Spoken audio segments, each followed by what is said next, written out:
Chapter 663. Useless, all of you are useless.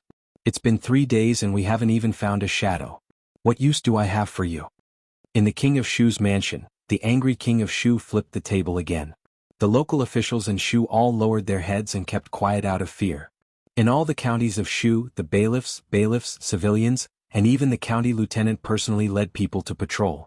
However, not only the Taoist nun and the mayor of Chang'an, they didn't even see the shadows of those men in blue and yellow. Looking for 2 people in such a big place like Shu was like looking for a needle in a haystack. Moreover, it was already the next day when the order was issued. Perhaps they had already escaped from Shu. Where could they find them? Continue to search for them, for if they are alive, I want to see them. If they are dead, I want to see their bodies. The King of Shu gritted his teeth and said word by word, "Yes, Your Majesty." The group of officials responded one after another and walked out dejectedly. Of course they had to find them even if it was just for show. Otherwise it would be hard to explain to the King of Shu. After all, the officials in Shu would have to rely on him in the future. In 3 days the atmosphere in all the counties of Shu suddenly became tense. Soldiers could be seen patrolling the streets. Even in the remote deserted villages, there were civilians searching non-stop. The patrols were especially strict for unfamiliar foreigners. In a long-abandoned courtyard in Yongzhou City, a hand suddenly stretched out from the edge of the dry well in the courtyard. The young man with the surname Fong climbed out of the dry well with difficulty and lay on the ground weakly. 3 days. For 3 whole days he didn't even drink water, let alone eat. Even though his sealed acupoints had been unsealed, he couldn't muster much strength at this moment. "Wait, I'll go find a rope," he said while leaning on the mouth of the well. Then he slowly turned around, pushed open the courtyard door and staggered out. Not long after, a young man in tattered clothes with a face full of dust stood on the street in a daze. He looked at a noodle stall on the street and couldn't help but gulp. Sigh. The owner of the noodle stall sat on the steps and looked at the crowd on the street in boredom. Then he looked at the empty noodle stall and let out a long sigh. Pah. The next moment, all his attention was attracted by the ingot of silver on the table. "Give me 10 bowls of noodles." The noodle stall owner could not help but feel a chill run down his spine when he saw the young man glaring at him. 10 bowls? He asked uncertainly.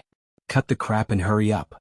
The owner of the noodle stall shivered when the young man glared at him with a green light in his eyes.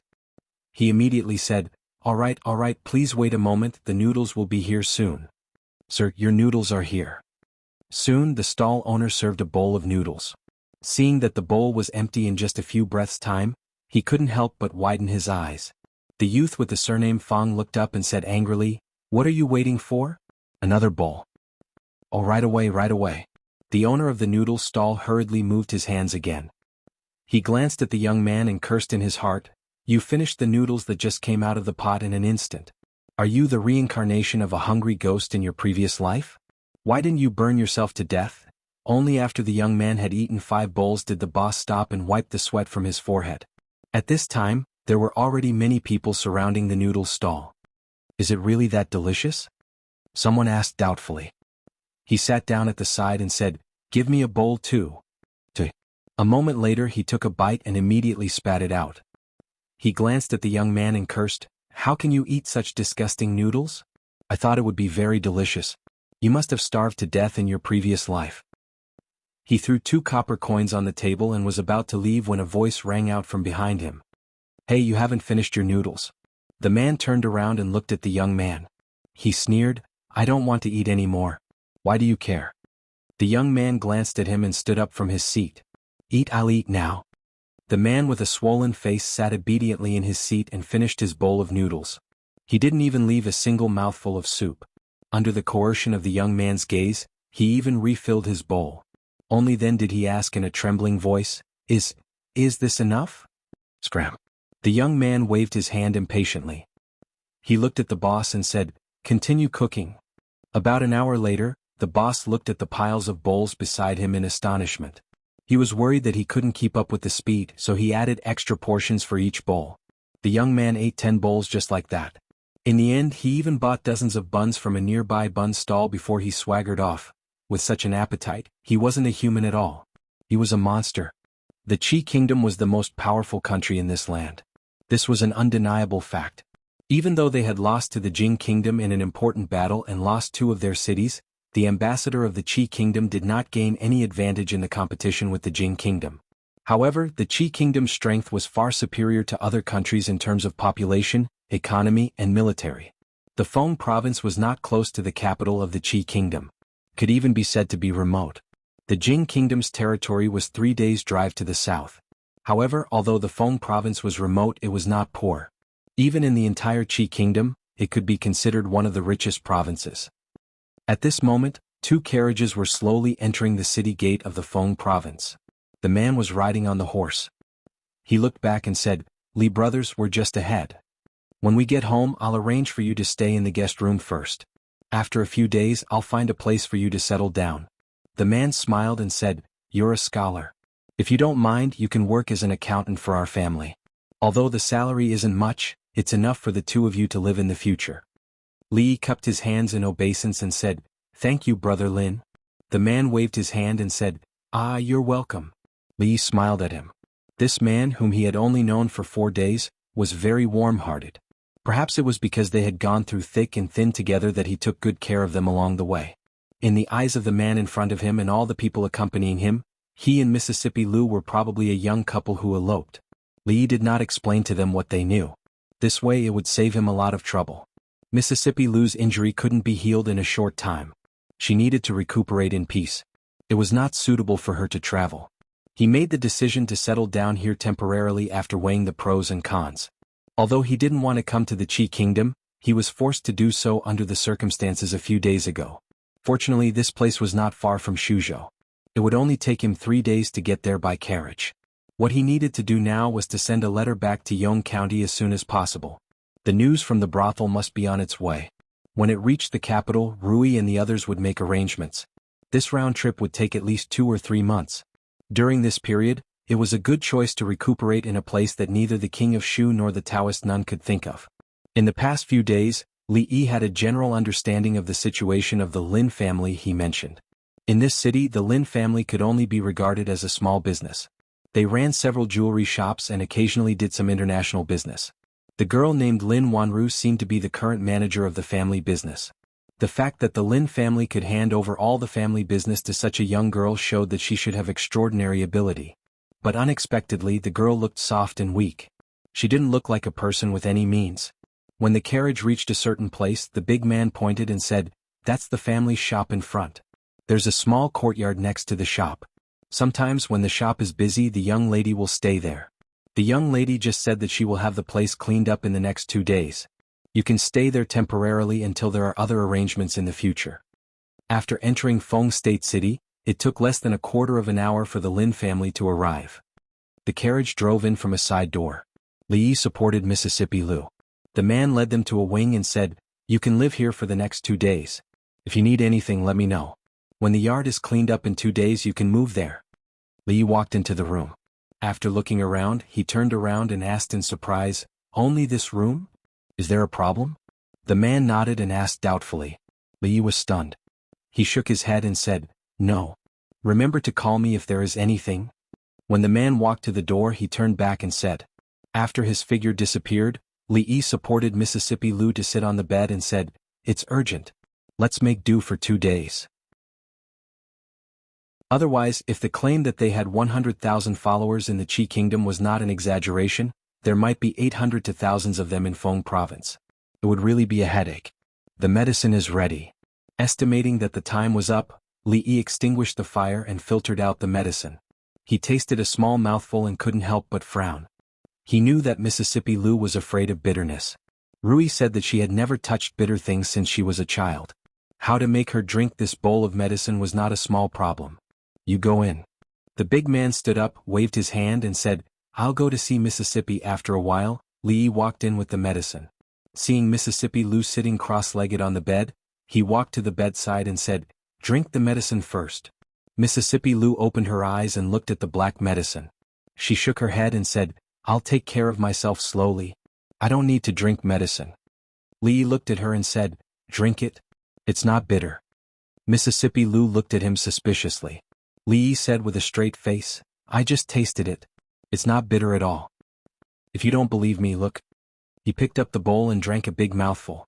His expression did not change. Mississippi Lou took the bowl from his hand doubtfully. After tasting a small mouthful, her pretty face immediately frowned. She glared at him and said, "You lied to me."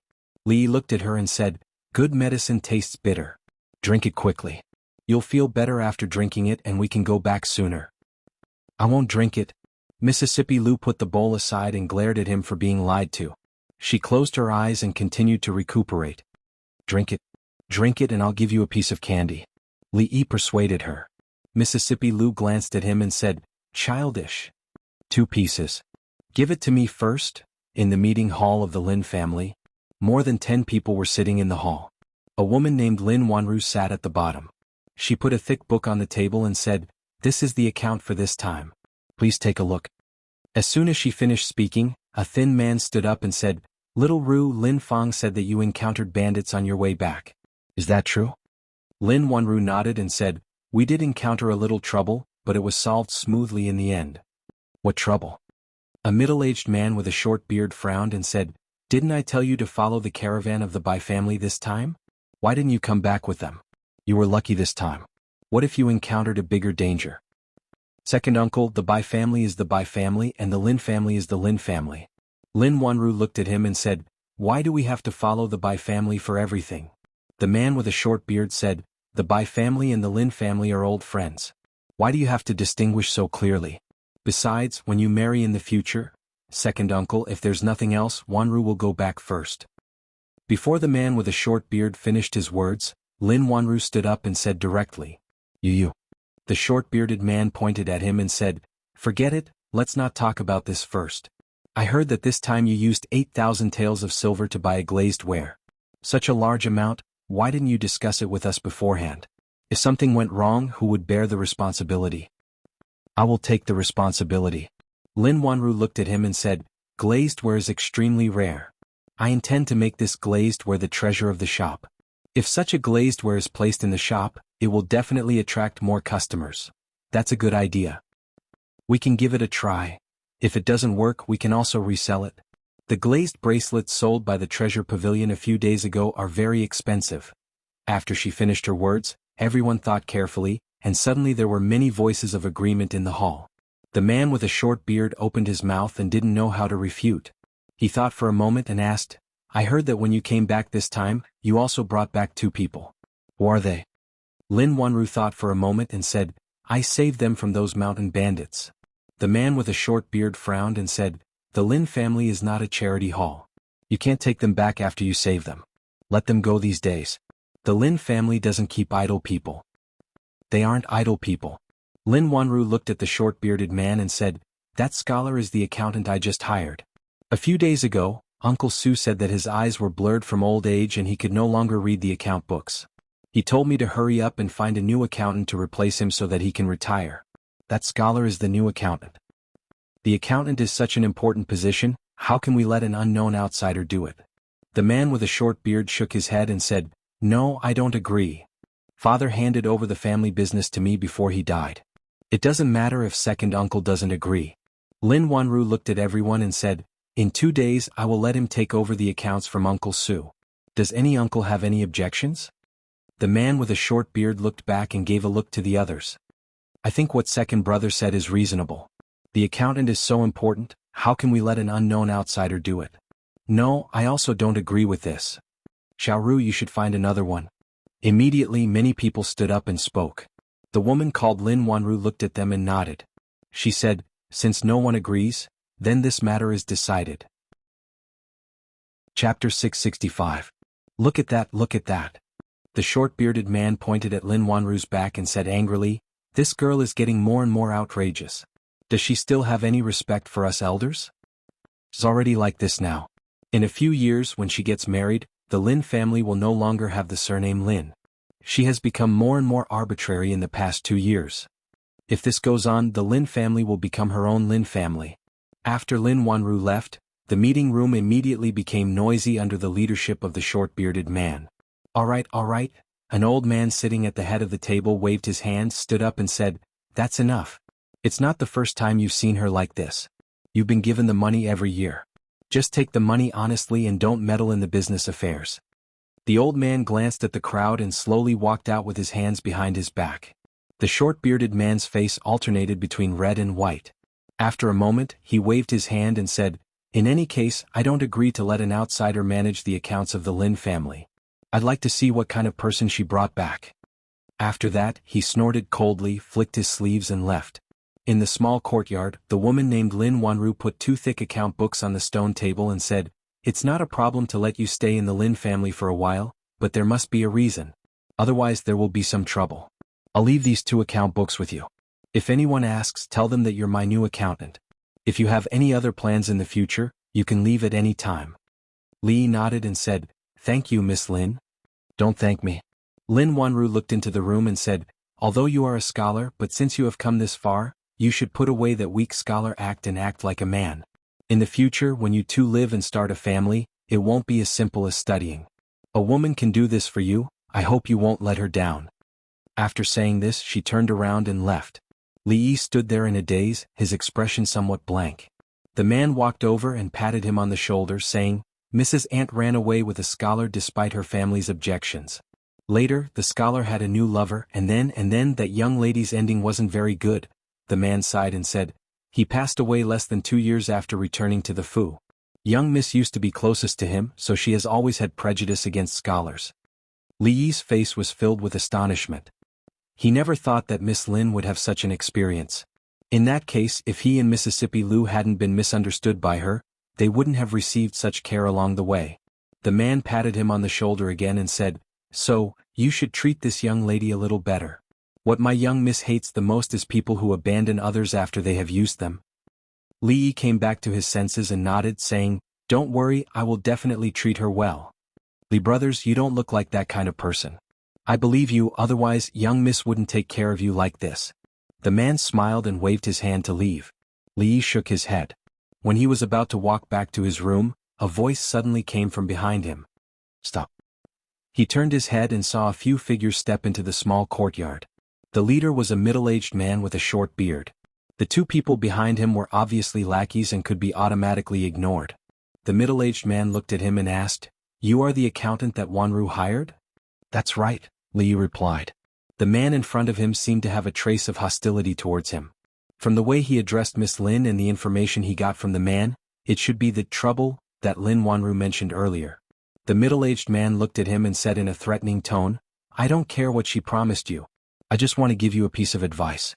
Don't meddle in the affairs of the Lin family. Young man, you should know what it means to invite trouble." Li gently waved his sleeves and didn't say anything. Being ignored, the middle-aged man showed a trace of anger on his face and said, "Do you know who I am?" "I don't know who you are." Li Yi sighed and pointed at the hem of his robe. He said, "I only know what it means to invite trouble." The middle-aged man looked down in the direction of his finger.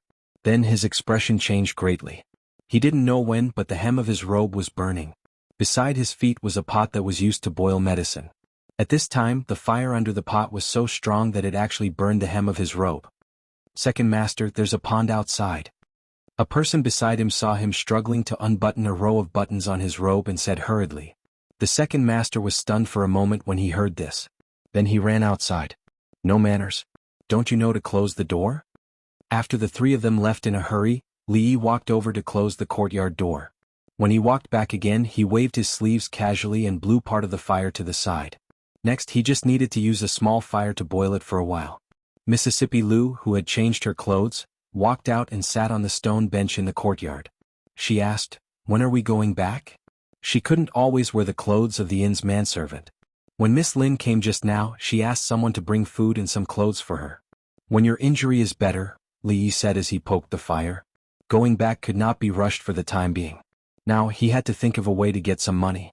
Obviously, one word could decide a business of hundreds of thousands of taels of silver. Now the 2 of them didn't even have a copper coin. They couldn't rely on Miss Lin for everything. Mississippi Lu's body was weak now. If he bought some precious medicinal herbs to make some medicinal cuisine, her injury would probably recover faster. And all of this required silver. These things could wait until they moved out of the Lin family in a few days. After a while, Li Yi filtered the brewed medicine into a bowl and walked into the room.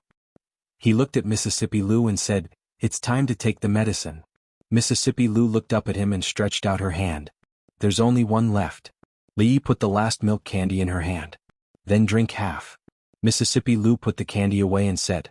Li shook his head and said firmly, "No, drink all of it." Mississippi Lou frowned. Half. Li suddenly thought of something and asked, "You can't use your true chi now, right?" As if she smelled something, Mississippi Lou looked up at him and asked, "What do you want?" "What do you think?" Li looked down at her and said with a smile, "Be good and open your mouth. Don't you dare." "Are you going to open your mouth or not?" "No. Don't force me to do it myself. Try moving." "I'll try." "Let me go.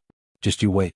When my injury is healed, Outside the courtyard, Lin Wanru wanted to remind the scholar not to care about what others said. Hearing the faint voice coming from inside, she stood outside the door in a daze and couldn't help but blush. She looked inside in embarrassment and anger, then quickly turned around and left.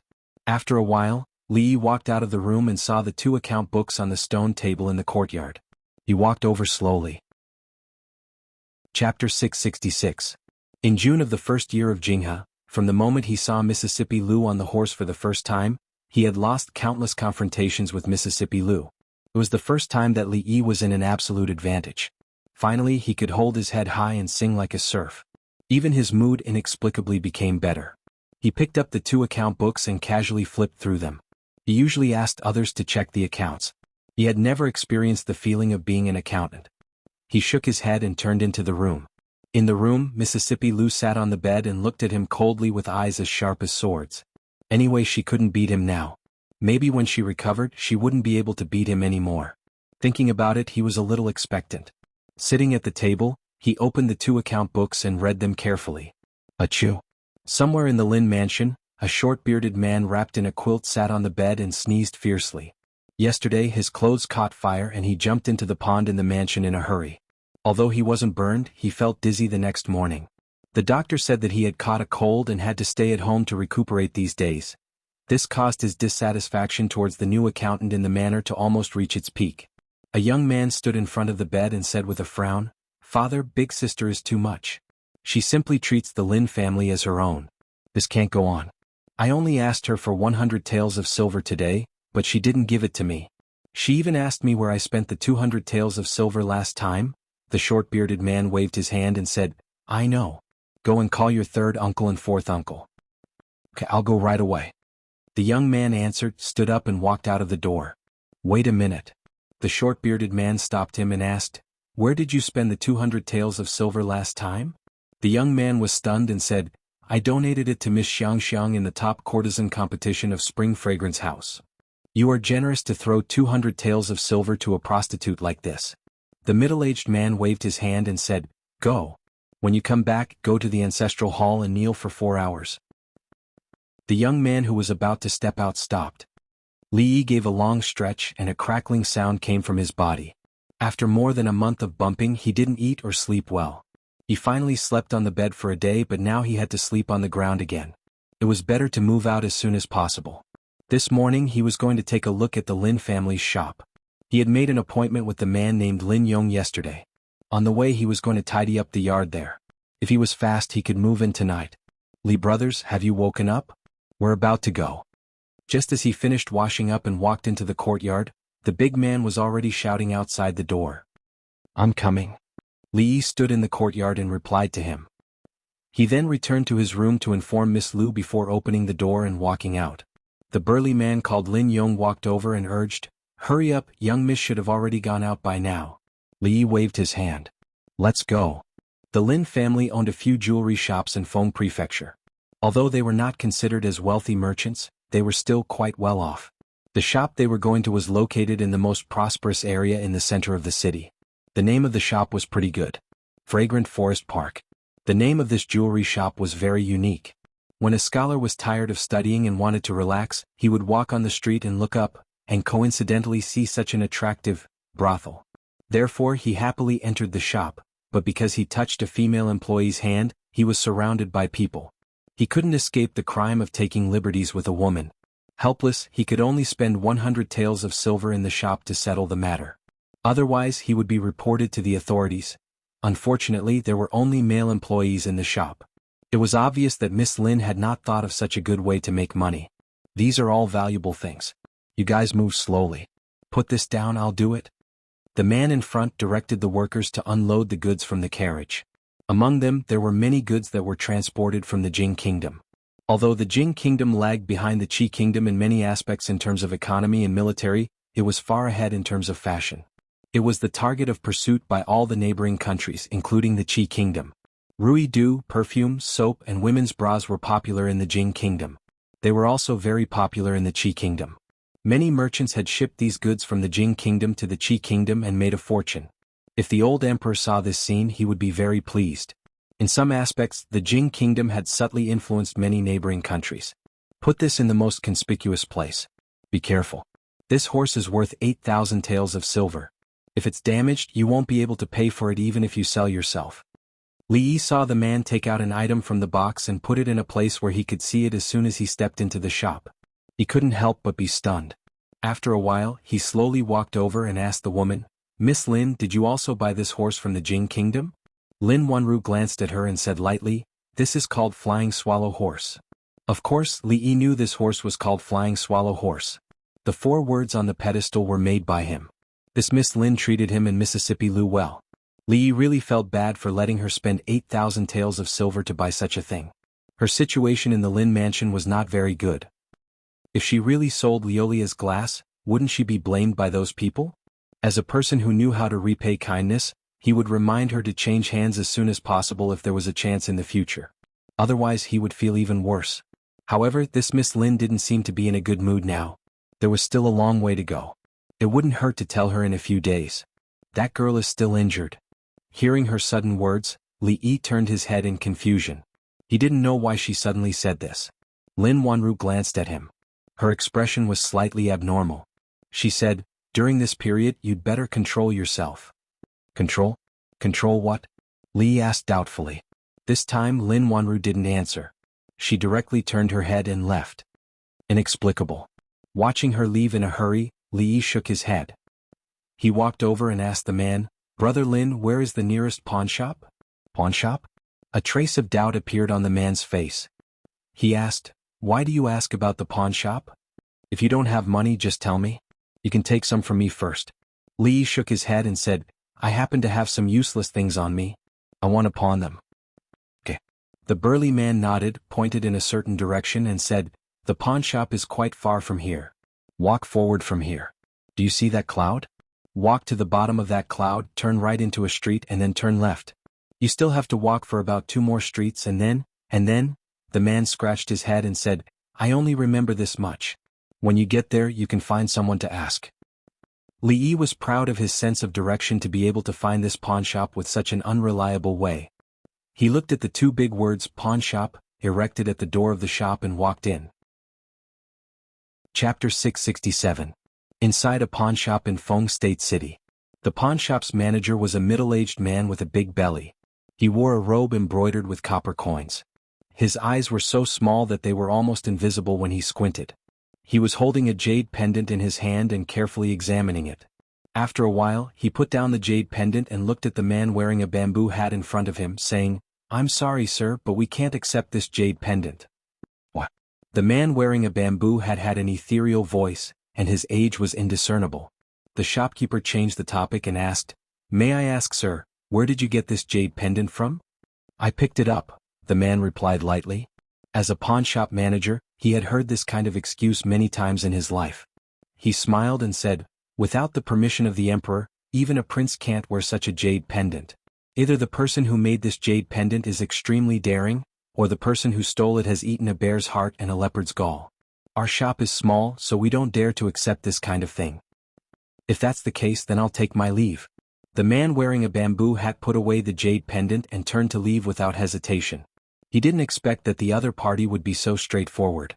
The fat manager's expression changed and he immediately said, "Wait. 1,000 taels of silver." He looked at the man's back and said, 1,000 taels of silver. Leave this jade pendant here.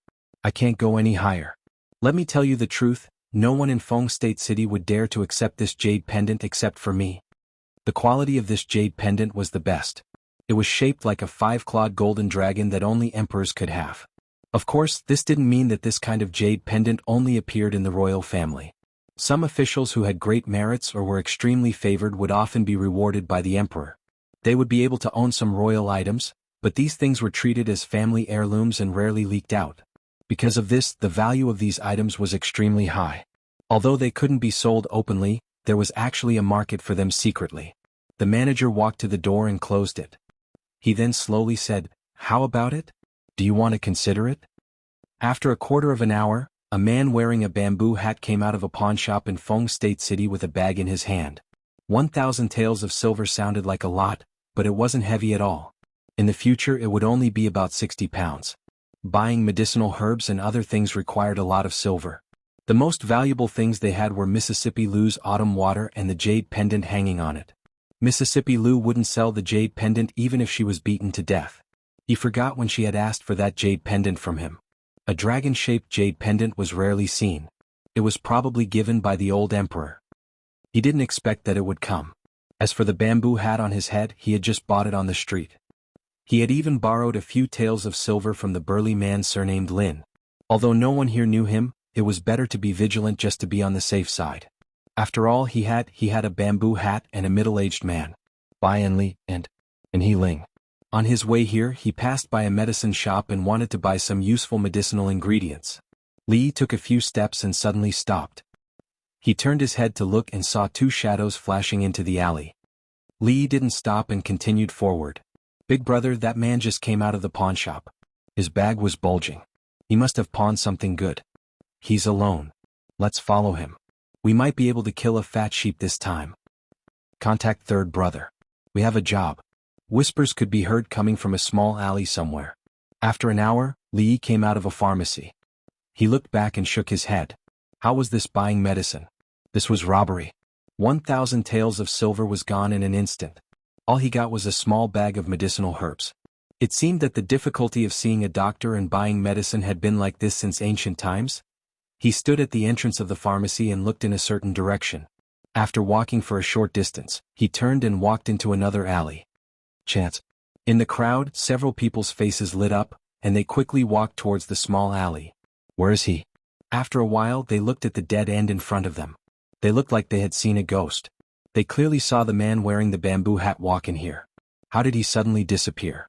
Could it be that he flew into the sky? Just as this thought appeared, a black shadow suddenly appeared in front of them. Li jumped down from the wall and knocked out 3 people. He stood at the entrance of the alley and asked the last person, "Who sent you? Where is the Empress?" What Empress?" The last man's face was pale and cold sweat dripped from his forehead. "It's good that you don't know her." Li walked over and knocked him out. He walked out of the alley. Halfway out, he turned back. He searched the waists of the 4 people and took out a few money bags. This was a critical time. It was time to pick up his old profession. His family is quite well off. He collected the dozens of taels of silver and walked out of the alley. At the same time, 2 streets away, another young man stepped into Fragrant Forest Park. "Greetings, young Master Bai." Inside the shop, several workers immediately bowed and greeted him. In a corner of the shop, the man surnamed Lin curled his lips and said, "That Bai guy, why is he here again?" The young man smiled and asked, "Is Xuanhu in the shop?" A worker immediately said, "Miss is in the back." The young man nodded. Just as he was about to go over, his expression suddenly froze. He looked in a certain direction in the shop. "This is horse stepping on swallow-colored glaze?" The young man's face revealed a surprised expression. When he was about to reach out to touch it, someone grabbed his wrist from the side. "Don't touch it. It's very valuable." The man named Lin Yong said expressionlessly. The young man showed an apologetic expression and said, "Sorry, it's the first time I've seen such a perfect colored glaze. I couldn't help myself." His eyes stayed on the colored glaze for a while. Seeing a figure walk out from the back, he hurriedly walked over and said with concern, "Xuanhu, I heard that you encountered bandits on your way back. How are you? Are you hurt?" A guilty expression appeared on the young man's face. "If I knew this would happen, I wouldn't have let you go. It's all my fault." Xuanhu took a step back and said, "Thank you for your concern, Brother Bai. I'm fine. As long as you're fine." The young man nodded, then a smile appeared on his face as he said, "Yesterday I happened to get a piece of Zhao Xiuan's calligraphy. I don't know much about poetry, but I know Xuanhu likes it, so I specially brought it over today as an apology." He waved his hand. Immediately, someone behind him took out a scroll of painting and unfolded it on the table beside him. Light perspiration slightly penetrates the jade, bathing fragrant orchids during the Ming Dynasty's Dragon Boat Festival. Fragrance blossoms fill the clear river. Colorful threads lightly wrap around red jade arms. Small talismans hang diagonally from green clouds. Beautiful people meet for 1,000 years. The handwriting on it was elegant and elegant, like moving clouds and flowing water. It was an excellent piece of semi-cursive writing. Xuanhuan was the #1 poet in the Qi kingdom. Although he was young, he was very talented in poetry. Even those who did not know poetry would have heard of his reputation. The young man explained, "This poem is called Huanxia Duanwu. It is said that when Xuanhuan was competing with the #1 scholar in the Jing kingdom, the scholar wrote it. After Xuanhuan returned to the Jing kingdom, he admired the scholar very much. He even imitated the scholar's handwriting many times. This is one of his imitations. Therefore, the style of his handwriting is different from his usual style." Lin Wanru looked at the words. A strange look appeared in her eyes, but she quickly hid it. She shook her head and said, "This is too valuable. I can't accept it." Xuanhuan was very famous in the Qi kingdom. Not only was he famous for his poetry, but his calligraphy had also reached the peak. However, Xuanhuan treasured his calligraphy very much. Other than a few pieces, he rarely let them out. Because of this, his calligraphy had always been very valuable. It was said that each word was worth 1,000 taels of gold. The young man smiled and said, "Wanru, you don't have to decline. If this is left with me, it would be the real Emingzu casting herself in the dark." The man named Lin Yong stood at the side. He touched his chin and said, "I don't think there's anything good about this. It can't be fake, right?"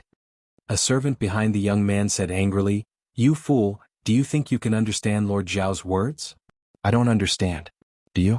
The big man glanced at him and casually pulled over a young man who had just walked into the shop. He asked, "Li brothers, they said this was written by Xuanhuan. You are a scholar. Come and take a look. Is this calligraphy good?" Li put down the bag and glanced at it. He said, "It's fake." Chapter 668. How could he not know whether this Huanxia Duanwu painting before him was the work of Xuanhuan? Back then, that shameless fellow had begged him to give him the original manuscript of this famous poem. He had even brought up the international relations between the Qi kingdom and the Jing kingdom. Later, he had even personally sent a work that he was proud of to his home. It was impossible for him not to accept it. If he had known that this fellow's calligraphy and paintings were worth so much money in the Qi kingdom, he would not have pawned the jade pendant that the old emperor had given him. Of course, shamelessness was one thing. When it came to poetry and composition, Li Yi had to admit that this fellow was indeed a genius. He could barely produce good calligraphy.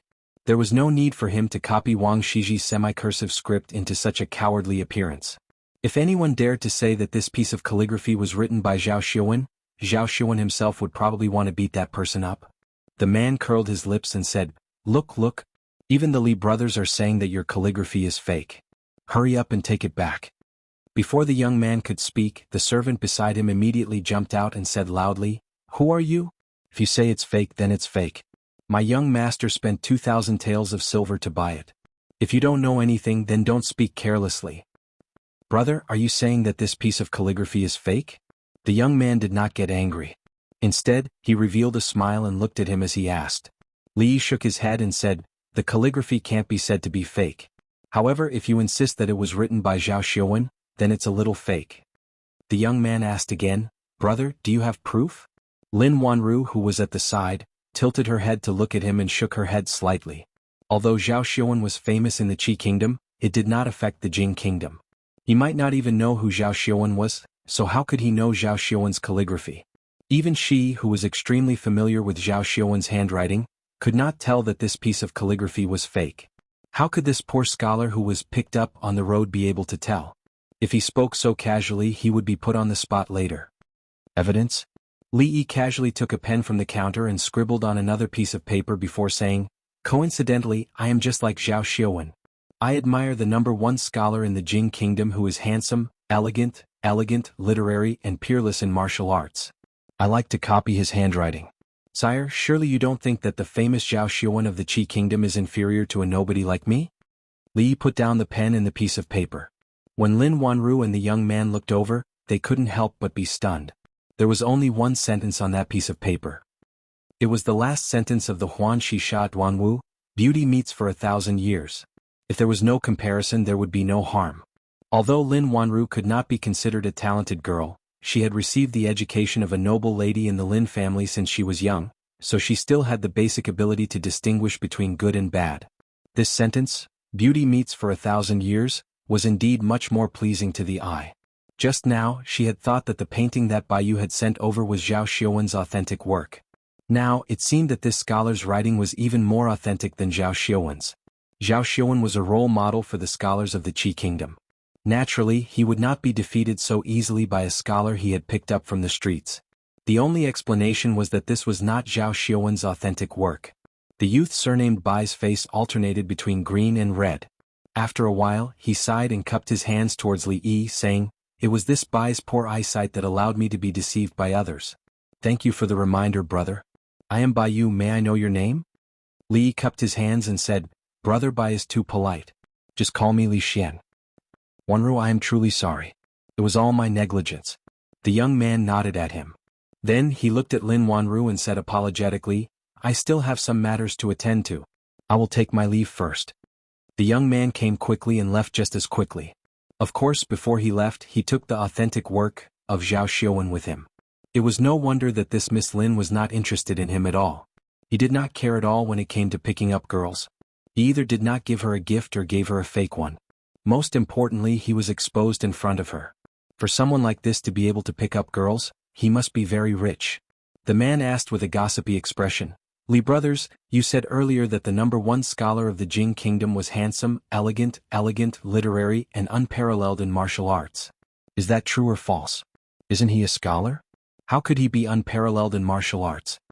Li looked at him and said, "Do you know that he is well versed in both literature and martial arts? In the Jing kingdom, the name, deadly scholar, can stop children from crying at night. Which martial artist in the martial arts world would not tremble upon hearing it?" Lin Wanru thought for a while and suddenly said, "I have heard that Li Yi is no more than 4 feet and 5 inches tall. He is short and has the head of a rat and the eyes of a deer." "What?" Li Yi could not help but widen his eyes when he heard this. 1 foot and 33 centimeters, 4 feet and 5 inches. In total, he was not even 1.5 meters tall. Was he that short? And the remaining 1 foot was eaten by the people of the Qi kingdom? Short and 5 inches tall? Rat in the eyes of a deer. Just go to the capital and ask around. Who would not give a thumbs up when the name of County Uncle Li was mentioned? Who did not know that County Uncle Li was handsome and elegant?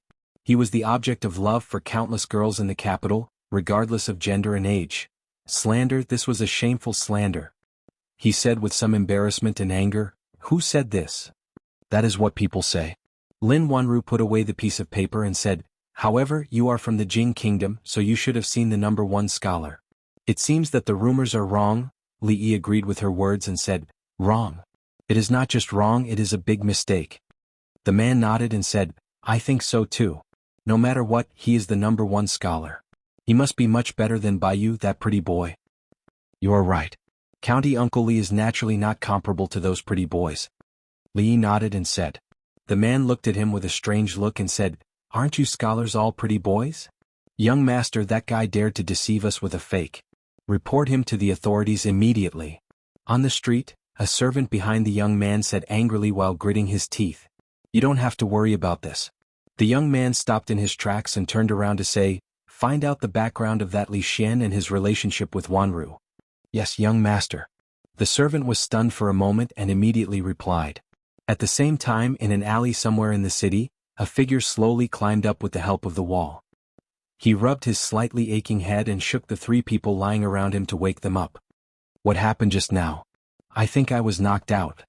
Where is that fat sheep?" "Fat sheep, my ass." The leader of the group knocked his head.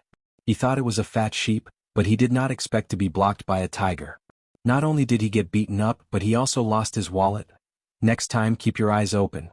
If you see someone wearing a bamboo hat, take a detour. The leader rubbed his head and said bitterly, "Let's go." Not long after, several people walked out of the alley. As they walked on the street, they began to look for their next target. The big man saw a scholar coming out of a brothel. Before he could walk over, he was suddenly pulled by the arm and pulled to a corner. "What are you doing?" His expression changed. He thought that he was about to be discovered. When he turned around and saw a thin man, his expression relaxed and he said in an unfriendly tone. The thin man looked at him and said mysteriously, May I ask if you have heard of the Empress? The Empress? The man was stunned for a moment. He pondered these words and finally thought of something. His eyes became fierce. You are together? What? Together? The thin man's face was just filled with doubt when his abdomen was kicked and he was sent flying. It's the Empress again? You guys are in cahoots, right? The Empress of Heaven, right? I'll let you be the Empress. The big man rushed over in 2 steps and punched and kicked the thin man. After a long time, he stopped with satisfaction and spat on the ground. Scram. If you dare mention the Empress in front of me again, I'll beat you up every time I see you. Chapter 669. Li brothers, the courtyard has been tidied up. You and that lady will live here from now on. Lin Yong walked out of a small courtyard next to Fanglin Park and said, this place is close to the shop, so we can take care of each other. The courtyard had been tidied up by a few shop assistants. It was said that it was where Miss Lin stayed for a short period of time. It was not big, but the location was very good. It was almost in the prime area of the city. Li went in with the man's lead. Next to the main room there was a small kitchen. It looked like it had never been used. It could be used with some pots and pans, which was exactly what he wanted. Apart from the small kitchen there was only one room. This place is not big. Miss used to rest occasionally at noon. You two can make do with it. The big man looked around and said, see if you still lack anything and tell me.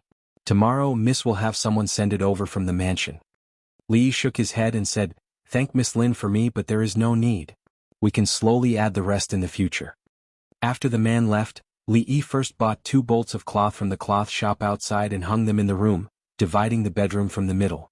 There were no extra rooms here, so he could only make do like this. The kitchen utensils were also bought, and he even had time to buy rice and vegetables. Before the sun set, he had almost bought everything he needed. If there was anything missing, he could wait until tomorrow. After that, he locked the door. Fanglin Park happened to be closed, so he returned to the Lin family with the man. He refused the man's offer to send them in a carriage and helped Mississippi Lu out of the courtyard. He had been away from home for more than a month. He didn't know how Rui and the others were doing. The news from Shuzhou would probably take a few days to get back. They probably didn't expect that he had come to the Qi Kingdom. He had to find a way to get the news out as soon as possible. He didn't have to worry about the situation in the capital. Even if the academy had its own operating system with Li Xian watching over it and Li Han around, there wouldn't be any problems. It was unlikely that anything big would happen to his family, and it was unlikely that the old emperor's health would deteriorate to that extent in just 3 to 5 months. Yongning and Shanning would probably stay in the palace for a long time. He didn't know if the eldest princess would still practice her sword in the morning dew hall every day. What was the situation in the small courtyard in Willow Lane? Li didn't know any of this. When he walked out of the Lin mansion, he turned his head and saw that Miss Lu was frowning. Li thought for a while, squatted down and said, come on up. Mississippi Lu shook her head and said, it's okay. I can walk. Li urged, you don't have a problem, but I do. It's getting dark. If we continue walking like this, we won't make it before the curfew. Hurry up, don't dawdle. Mississippi Lu glanced at him, gritted her teeth and said, when my injuries are healed. Li lifted his head and looked at her. What do you want to do after you've recovered? Hurry up, don't dawdle. I'll thank you properly when I recover. Mississippi Lu laid on Li's back and slowly closed her eyes. She emphasized on the word, thank you. Li waved his hand and said, you're welcome. We're family. It's what I should do. It took about half an hour to walk from the Lin family to the shop. The night was about to fall. There were not many pedestrians on the streets of Feng State City. Under the light of the setting sun, a long shadow spread out behind him. Li suddenly sighed and said, don't be so silly in the future. This time Mississippi Lu did not respond. Thinking of something, Li tilted his head and asked, actually, there's something that I've always been curious about. What is it? Mississippi Lu asked lightly. How did you fall in love with me? Li looked at her profile and asked, the first time we met, you were riding on a horse? Mississippi Lu thought for a moment and said, Uncle Fang said that the scholar looked easy to bully, so I chose him. Li curled his lips and said, admit it. You were subdued by my temperament. At that time your hair was messy, your clothes were untidy, your head was full of sweat, and you even lost one of your shoes. Is this your temperament? Mississippi Lu suddenly asked curiously, by the way, why did you run that day? There was no way to continue this conversation. Li turned his head and quickened his pace. He said, I like to run. It's none of your business. Feng Province was an important city of the Qi Kingdom. It was the political and military center of the surrounding prefectures. The curfew system was very strict. The city gates were closed at the hour of the sea. Even the red light streets and alleys were not allowed to walk on the streets at this time. Those who violated the rules would be punished, and those who violated the rules would be sentenced to death. After the second watch, there was no one except for the night watchmen and patrolling soldiers. At this time, it was close to the hour of the sea. There were not many people on the streets. A group of riders quickly entered the city and galloped through the streets. Soon they arrived in front of a luxurious mansion. The figure at the very front dismounted his horse and asked, "Has His Highness rested?" A servant at the entrance of the mansion immediately said, "It's not the hour of the sea yet. His Highness is dealing with official business. Please wait for a moment, General. I'll go inform him immediately." Not long after, in a study in the mansion, Xuanhuan greets His Highness. The man knelt on the ground and greeted the young man behind the table respectfully. "General Shun, you don't have to be so courteous." The young man quickly walked out from behind the table and helped him up. "General Shun, please sit." He pointed to a chair at the side and then asked in confusion, "General, you're not in Chong Province. Why did you come here in the middle of the night? Is there something important?" Chong Province was at the border of the Qi Kingdom. It was separated from the Jing Kingdom's Shu Province by a river. Xuanhuan was one of the generals guarding the city and would not leave the city easily. "Your Highness, I do have something important to report." Xuanhuan cupped his hands and said, "Over a month ago, Li Yi was taken away from the capital of the Jing Kingdom. A few days ago he appeared in Shu Province and then disappeared without a trace. The officials of Shu Province almost turned the entire Shu Province upside down, but they could not find him. I'm guessing that he has come to our Qi Kingdom." The young man looked stunned and asked in disbelief, "Who did you say? Li Yi has come to the Qi Kingdom?" "Yes." Xuanhuan's expression was solemn as he said, "This news has almost spread throughout the Jing Kingdom and reached Shu Province a few days ago. I only learned about it a day ago, so I rushed over to inform your Highness." Xuanhuan had been to the capital with His Highness before, so he naturally knew how important Li Yi was to His Highness. He said, "He has a grudge against the King of Shu. If he falls into the king's hands, he will not have a good ending. Moreover, he has not appeared in Shu Province since then. I'm guessing that he has come to the Qi Kingdom." "That's great." The young man's face lit up with joy. He said, "Pass down the order immediately. Ask the surrounding counties to pay more attention. Once they find any traces of him, they must invite him to Feng Province. In addition, send people to closely monitor the movements in Shu Province. If he is discovered by the King of Shu in Shu Province, immediately send envoys to negotiate." "I understand." The man named Xuanhuan bowed and said. The young man walked to the window and looked out. A smile appeared on his face as he murmured, "Brotherly, oh brotherly, we haven't seen each other for a long time." By the river in Shu Province, an old man with unkempt hair stared at the surging river. A trace of doubt appeared on his face. Could it be that he has really gone to the Qi Kingdom? Chapter 670. From today onwards, Li Yi planned to raise Mississippi Lu like a pig for a long time. The contents of this bowl of medicinal cuisine were very rich. Ordinary people might not be able to withstand the effects of the medicine, but with Mississippi Lu's physique, there was no need to worry about the problem of not being able to withstand it. With all kinds of tonics, the sooner her body recovered, the sooner she could go back. He served a bowl of porridge to Mississippi Lu and himself and sat in the yard. The man named Lin Yong walked in from outside. He was stunned for a moment and said, "Li brothers, have you eaten?" Li nodded and looked at him. "Brother Lin, do you want a bowl?" The big man waved his hand with a smile and said, "No need, no need. I've already eaten on the way here." Li looked at him and asked, "Really? Delicious, it's really delicious." Lin Yong put down the bowl, wiped his mouth and praised, "I didn't expect Li brothers to know how to cook, and your cooking skills are so good. If your sister-in-law had half of your cooking skills, I would wake up laughing in my dreams." Seeing him licking his lips, Li asked, "Do you want another bowl?" "Enough, enough." Lin Yong smiled and waved his hand. "I can't eat any more." When he ate the second bowl, Lin Yong's hands finally slowed down. While eating, he said, "I've seen those scholars often say that the kitchen is far from the kitchen. Li brothers, you are different from them. Miss Lu followed you because of her good fortune in her previous life. She didn't choose the wrong person." Li looked back. Fortunately, Mississippi Lu's body hadn't recovered yet. Otherwise, this brother Lin would definitely come in vertically and leave horizontally. Recently, he often saw Lin Yong these days. The things in the jewelry store were very valuable. Losing any one of them would be a big loss. Not to mention, if they were to encounter a group of bold people who would openly rob them, the loss of a single store would mean that everyone in the Lin family would have to starve for a whole year. Therefore, the Lin family arranged a lot of guards in every store. The Fang Lin court next to it was under Lin Yong's responsibility. Those fellows at home don't have any other skills, but they know how to stab their own people in the back. These few days they said that young Miss spent 8,000 taels of silver to buy a decoration, and they said that they hired an outsider to be their accountant. Lin Yong said, "If Li brothers hear any rumors, don't mind them. They're just idle all day." Li couldn't be bothered with the matters of the Lin family. Naturally, he wouldn't care about it. That Miss Lin obviously had some tricks up her sleeve. It shouldn't be a problem for her to deal with those people. In the past few days he accompanied Mississippi Lu to chat, sleep, and when he was really bored he did some accounting. He was idle, but he spent his money quickly. In a few days he spent another 200 taels of silver. Buying medicine really burned money. He had free time, but he didn't stop practicing. His inner strength had almost caught up, but his experience and moves were still very lacking. Mississippi Lu was injured, but it didn't stop her from sitting at the side and giving pointers. When he turned around he saw Lin Wanru standing at the door in a daze.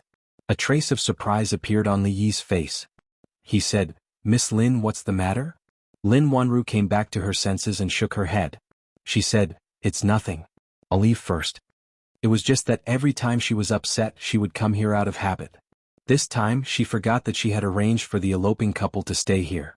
"Miss Lin, wait a moment." Li Yi called out to her. He walked back into the house and took something out. He handed her the account book that Lin Wanru gave him a few days ago. He said, "These 2 accounts have been checked. The details are in here. Miss Lin, take it back." Lin Wanru nodded, took the account book and turned to leave. She had just sent the account book a few days ago. An accountant would need at least half a month to check all the accounts of the Lin family for an entire year. Moreover, Lin Wanru knew very well that he had been around Miss Lu for the past few days. He had been taking care of her in every possible way. How could he have had the time to check the accounts? Fortunately, he had already checked the accounts. He had only sent them for others to see so that they wouldn't gossip behind his back. Now that he had achieved his goal, he naturally had to take back the accounts. "That's right, who is Lin Xuan?" Li Yi suddenly asked when Lin Wanru was about to leave. Lin Wanru turned her head and said, "My second uncle." "What's wrong?" "Nothing." Li Yi waved his hand and said, "Goodbye, Miss Lin. Raise your hand a little higher. Did you not eat? Too slow. If you met a true expert, your head would have fallen off before you could stab with your sword. This time it was too fast. I didn't see it clearly. Let's do it again." As Lin Wanru walked out of the courtyard, she heard Miss Lu's voice coming from behind her. She looked behind her, shook her head and left. The way this young man and woman interacted with each other was hard to understand. The woman was extremely beautiful, but her temperament was a little cold. She seemed to be fond of playing with knives and swords. Elder Lin had also said that she was a martial artist. As for that scholar, she had never seen him read a book. Every day he was busy in front of the stove. According to Brother Lin, the food he cooked was very delicious. Even the chefs of the restaurants couldn't compare. He didn't look like a scholar at all. Although he wasn't a scholar, his handwriting was so good that it was as good as the heavens. In private, she had also compared the words "a beauty meets for 1,000 years" to the calligraphy and paintings in her family collection. She felt that those words were not inferior to some famous calligraphers in the Qi kingdom. However, although it was strange, that scholar treated Miss Lu extremely well. If her aunt had met such a person in the past, she probably wouldn't have died with a grudge. Some thoughts emerged from the depths of her heart. Lin Wanru shook her head and suppressed those thoughts. What she needed to worry about at the moment was another matter. The people in the family, led by second uncle, had brought up some matters. In front of everyone, some of their words were very unpleasant to the ears. It was obvious that they were fighting for power. The second and third branches didn't have many resources in their hands. It was understandable that they wanted to force her to give up some of her power. Although she wasn't afraid of them, she naturally didn't want to see the peace in the family broken. "Did you hear? Young Miss hired an accountant from outside. I don't know anything about him." "I heard. He was placed next to the shop. I saw him the last time." "I also heard that young Miss has an affair with that scholar." "It can't be. Then what should young Master Bai do?" When Lin Wanru walked in from outside, she saw the servants in the residence gathered together and whispered. When they saw her walking over, they quickly dispersed. Her expression didn't change as she walked straight back to her room.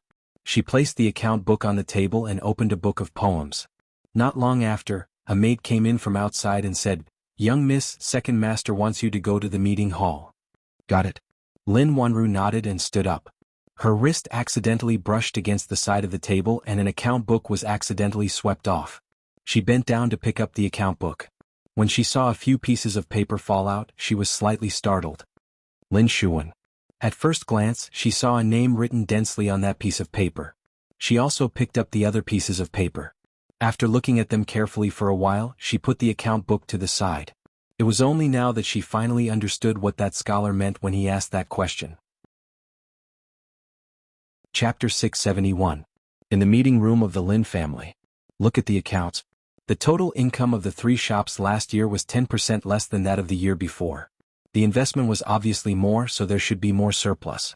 This doesn't make sense. Lin Xuan was the second eldest in the Lin family and usually had a great say in the family. The eldest son of the Lin family died early, leaving only a daughter and a young son. It was reasonable to say that Lin Xuan, as the second eldest, could take over all the business of the Lin family. However, no one expected that the head of the family would hand over all the business of the Lin family to Lin Wanru, who was a woman, before he died. Lin Wanru was the eldest daughter of the Lin family. Before she got married, she was also a member of the Lin family. Moreover, she had shown a talent for business since she was a child and had participated in the family business for a long time. For this arrangement, everyone was embarrassed to say anything. Of course, not many people cared about how many means a girl could have. These things could be slowly taken back from her. When she got married, she wouldn't be able to take anything with her. However, later they realized that they still looked down on this niece. In the past 2 years, the business of the Lin family was getting bigger and bigger in her hands, and others couldn't get involved. In the past 2 years, she could be said to have monopolized the economic power of the Lin family. At this time, a young man said, "Second uncle, are you suspecting the eldest sister?" "I didn't say that." Lin Xuan picked up a booklet, patted it on the table and said, "Anyway, the account book is here. The loss is the loss. I think Wanru has to give all of us an explanation for this matter." A middle-aged man thought for a moment, stood up and said, "Last year the jewelry business was generally low, and it was inevitable that the profit was reduced. We can't blame all the problems on Wanru." Second brother is not blaming Wanru. She is in charge of the family business. We don't know what to do, so it is reasonable to ask. Yes, this is our family business. We can't always be blind. This is also for the sake of the Lin family. In the meeting hall, everyone was clearly divided into 3 camps. One of them was led by Lin Xuan, who was holding on to the matter of profits. It was obvious that he had something else to say. The other side was speaking up for Lin Wanru, but there weren't many of them. Those who were neutral were still the majority. No matter what, it was not their turn to be in charge of the Lin family. No matter who the business was handed over to, they would get money every year. As long as there was a lot of money, there was no need for them to take sides. "Stop talking. Wanru is here. Let's see what she has to say," someone suddenly stood up and said. Everyone turned to look at the door. Lin Wanru walked in from outside. She nodded slightly at everyone, then looked at Lin Xuan and asked, "Second uncle, did you ask me to come here for something important?" "There is really one thing that is more important." Lin Xuan nodded and said, "Yesterday I looked through the account and found that the investment of our Lin family last year was 20% more than the year before. Why did the profit decrease? This is really unreasonable. The business of the Lin family has always been managed by Wanru. I'm afraid that Wanru has to give all of us an explanation for this matter, right?" Lin Wanru looked at him and asked, "In business there are profits and losses. It is normal to have a small fluctuation in profit, isn't it?" Lin Xuan smiled and said, "What Wanru said is true. There are profits and losses in business, but last year was obviously a good year. It is impossible for the profit not to increase but decrease. Of course, I don't mean anything else. It's just that the Lin family belongs to all of us. The Lin family needs all of us to protect it. It concerns the interests of all of us, so we can't be careless." Lin Xuan had a smile on his face as if he was thinking for everyone's sake. "So, what do you mean, second uncle?" Lin Wanru looked at him and asked. Lin Xuan said with a smile, "There are so many people in the Lin family. We also feel sorry to let you, a girl, take care of it inside and outside. Such a heavy burden falls on you, and it is inevitable that there will be such negligence. So, I think it is better to divide the other 2 shops and hand them over to others to manage. In this way you will be much more relaxed and can concentrate more. The unspoken implication of his words was that Lin Wanru, as a woman, was unable to manage such a large Lin family. That was why there was a loss this time. It was better for her to give up her power early on. That way everyone's interest could be guaranteed. I think second uncle is right. Yes, Wanru should also have a good rest. I agree. As soon as Lin Xuan finished his words, many people immediately responded. Many people in the Lin family had already complained about handing over the family business to a girl. Naturally, they would take the opportunity to push it. Even some people who had always been neutral were a little shaken.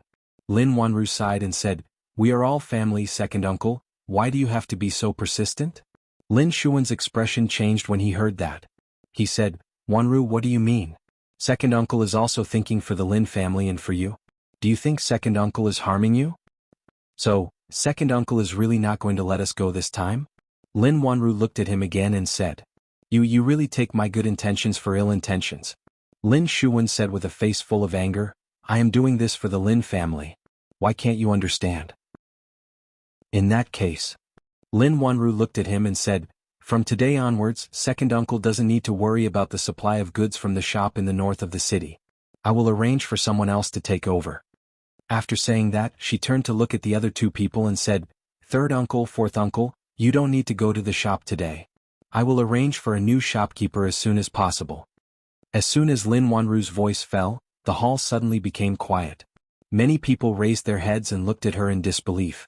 How could she still say such words at this time? Lin Xuan was stunned. Instead of being angry, he laughed and said, "Wanru, do you really think that the Lin family is your Lin family? I'm afraid no one will agree to such an overbearing attitude." He looked back at the people in the hall and said, "You have all seen how overbearing she has been in the past 2 years. Since when did a woman have the right to be in charge of the Lin family?" "Second uncle, don't be so agitated." Lin Wanru shook her head and looked at him. She said, "When I came over just now, I sent someone to report to the authorities. Second uncle colluded with the Bai family who supplied the goods and took 17,652 taels of silver from the shop in a year. This is already more than 10% of the Lin family's annual profit. For embezzling so much silver, I'm afraid you will have to go to prison for decades. But second uncle, you don't need to worry. I will take care of everything after this for you. Aunt has entered the Lin family, so she is a member of the Lin family. You can go in peace. The family will take good care of her. If Aunt wants to remarry, we will find a good husband for her. Xiao Fei has already grown up and can take care of himself. The family will not mistreat him. You don't need to worry about this." Lin Wanru said these words calmly, but it set off a storm in the hearts of the people. You. Lin Xuan was stunned for a moment, and his expression changed greatly. He opened his mouth and was about to speak, but Lin Wanru waved her hand and said, "Second uncle, you don't need to thank me. We are all family. This is what I should do." After saying this, she added, "The people from the Yamen should be here soon. Second uncle, don't you want to go back and prepare?" Chapter 672. You don't have any evidence. Don't slander me." Lin Xuan's face turned from green to white and then to green again. A trace of disbelief quickly appeared on his face, but it soon disappeared. He pointed at Lin Wanru and said, "You want to firmly control the Lin family and can't bear to let go of power, so you use this despicable method to frame your second uncle. You don't care about the Lin family, do you still care about me, your second uncle?" "It's because I care about the Lin family and second uncle, so I wanted to suppress this matter," Lin Wanru sighed and said, but after second uncle's reminder, Wanru suddenly realized that the Lin family is not my Lin family, nor is it second uncle's Lin family. It is everyone's Lin family. Everyone trusts me so much, but Wanru actually wants to play favorites. I'm really ashamed. As for the evidence, Lin Wanru took out a few pieces of paper from her sleeve and put them on the table beside her.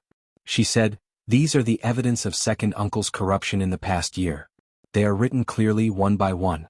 Everyone take a look." Lin Xuan grabbed the pieces of paper and glanced at them. His face immediately turned pale and bloodless. He knelt on the ground and cried, Wanru, please let me go. Second uncle was wrong. Second uncle was bewitched. I beg you, don't report me to the authorities. I don't want to go to jail, The second master of the Lin family, who had been righteously indignant and said that he was thinking for the sake of the Lin family, was now in tears and snot. He no longer mentioned the matter of breaking up the shop. He knelt on the ground and cried bitterly, almost kowtowing. The others looked at each other when they saw this. Someone took the pieces of paper and glanced at them. His face immediately changed. Second brother, why did you, 18,000 taels of silver. You've taken all the money that was missing. You said Xuanhu, so it was you. Looking at Lin Xuan's performance, they didn't doubt the authenticity of these pieces of paper at all. The hall immediately burst into an uproar. Lin Xuanhu shifted her position slightly and stood beside Lin Xuan, not letting him face her directly. She looked at the crowd and said, "After all, this is our Lin family's matter. What do you all think we should do about it?" The noise in the hall decreased slightly. Everyone looked at each other and didn't say anything. This matter was really difficult to deal with. After all, Lin Xuan was a member of the Lin family. If they really took him to court, it would be a disgrace to the Lin family, and it would be detrimental to the stability of the Lin family. However, if they just let it go and pretend that they didn't see it, they wouldn't be able to convince the masses. After a moment, an old man sighed and said, "Although Xuan is wrong, he is still a member of our Lin family. We don't need to trouble the authorities with this matter, right?" Another man nodded and said, "Third uncle's words are reasonable. We shouldn't wash our dirty linen in public. If it gets out, our Lin family will become the laughingstock of Feng State City. We don't need to trouble the authorities. Xuanhu, what do you think we should do about this matter?" Someone shook his head and looked at Lin Xuanhu. Lin Xuan suddenly raised his head, and a glimmer of hope emerged in his eyes. Lin Xuanhu was silent for a moment. Then she said, "Second uncle, you don't need to worry about the supply of goods in the store. I will slowly deduct the money from the second branch's money. Thank you, Xuanhu. Thank you, Xuanhu." Lin Xuan stood up from the ground, wiped the cold sweat off his forehead and said repeatedly. Lin Xuanhu turned her head and looked at the other two men. "Third uncle, fourth uncle, you don't need to busy yourself with the matters of the store for the next 2 days. I will arrange for a new shopkeeper to go there in a few days." The two men were stunned. They weren't the ones who were embezzling. What did it have to do with them? Xuanhu, I'm afraid this isn't appropriate." One of the men opened his mouth with a troubled expression. Before he could finish his words, he was interrupted by someone behind him. "Let's do it this way. Xuanhu, you can arrange these things. We will listen to you when it comes to the business." Yes. Third brother, fourth brother, just do what I ask you to do. Why are you asking so many questions? Someone else said. Okay. Seeing that people kept speaking up, the two men's faces gradually showed despair. In the end, they could only grit their teeth and agree. The store is busy. If there's nothing else, I will leave first. Lin Xuanhu looked at the crowd and said, No. Xuanhu, you go ahead. The matter of the store is more important. It's fine here. Remember to inform the authorities and say that it's a misunderstanding. When the crowd heard this, they all spoke up. If it wasn't necessary, they wouldn't want to stay with her. Even if she stood there without saying a word, she would give them an invisible layer of pressure. Today was clearly a drama of the second branch forcing the Lin family to abdicate. In the end, the second, third, and fourth branches suffered a double loss. They had completely lost their business with the Lin family. Delegating power had turned into taking it back. In the future, her words in the Lin family would only have more weight. Watching her leave, then looking at Lin Xuan, who was covered in cold sweat, many people secretly shook their heads. They had underestimated the eldest daughter of the Lin family. Lin Yong leaned against the door and grinned. When he saw Lin Xuanhu coming out, he hurriedly followed her. "Miss, where are we going now?" Lin Xuanhu walked past a moon door and said, "To the store." Lin Yong scratched his head and asked doubtfully, To the store? Isn't that going to the yamen?" "Why are we going to the yamen?" Lin Xuanhu said as she walked. "There's a new batch of goods that was delayed for 2 days. Remember to hurry them up. Won't the authorities send people to arrest second master?" Lin Yong was stunned, but he didn't care too much. Of course he wanted to go to the store and not the yamen. Seeing that it was almost mealtime, it wasn't a bad idea to go to the Li brothers' place for a bowl of porridge. To be honest, he had never tasted such delicious porridge in his life. Although it wasn't full, he felt full of energy after drinking it. He could finally raise his head in front of his mother-in-law at night. It was just that he was prone to nosebleeds after eating, so he always had a cloth to block it. In the small courtyard next to Fanglin Park, the mealtime today was 15 minutes earlier than usual. If it was mealtime and Brother Lin got 2 bowls of porridge, there wouldn't be enough food for 2 people. These were all things that burned money. Times were different now. Even a penny had to be split in half. With those medicinal herbs, Mississippi Lou's body recovered very well. Now she could walk on her own without help. Of course, she still couldn't use her true chi. Most of the time, she could only listen obediently. Li Yi could do whatever he wanted for the time being and didn't have to worry about her revenge. However, he had to think of another way to earn more money. This time he couldn't find a jade pendant that was worth 1,000 taels of silver. Just as he was worrying, there was a knock on the door. Lin Yong didn't have the habit of knocking on the door. Li Yi looked up at Lin Wanru and asked, "Has the matter of the account been settled?" After all, he had received so much kindness from the girl. If he could do something for her, it would be a way to repay the favor. "It's settled." Lin Wanru nodded and said, "Thank you this time. If it weren't for those pieces of paper, the matter this time would actually be a little troublesome." She had never doubted that there would be so many problems with the accounts that had been checked. This time the scholar that she picked up really gave her a big surprise. Li Yi waved his hand and said, "You're welcome. This is the duty of an accountant." A rare smile appeared on Lin Wanru's face. She said, "It's just a temporary measure. You don't have to take it seriously. To be honest, this time, you have indeed helped me solve a big problem." Nearly 20,000 taels of silver had permanently swept away the unstable elements within the family. A few days ago, Lin Wanru had never thought that this scholar she had picked up from the streets would be of such great help to her. Lin Wanru looked at him and said, "I don't like to owe favors. If you have any difficulties, feel free to tell me. If it's something that I can do, I will do my best to help you." Li Yi looked at her and asked, "Do you really have to thank me?" Lin Wanru nodded. "To be honest, I don't like to owe favors either." Li Yi thought for a moment and said, "Actually, in the past when someone asked me to check the accounts, something terrible would happen. The price was not small, but this time let's forget about it. You've helped me and I've helped you. We don't owe each other anything. How about it?" Lin Wanru nodded and turned to walk outside. When she reached the door, she stopped and turned back to ask, "I don't know. What do you mean by something terrible?" After saying this, she felt that this sentence was a little redundant. Without waiting for Li Yi to answer, she shook her head and turned to leave. In the courtyard, Li Yi sighed and said slowly, "The court is unstable. Officials are stripped of their titles, their properties are confiscated, and they are exiled. People are beheaded." Chapter 673.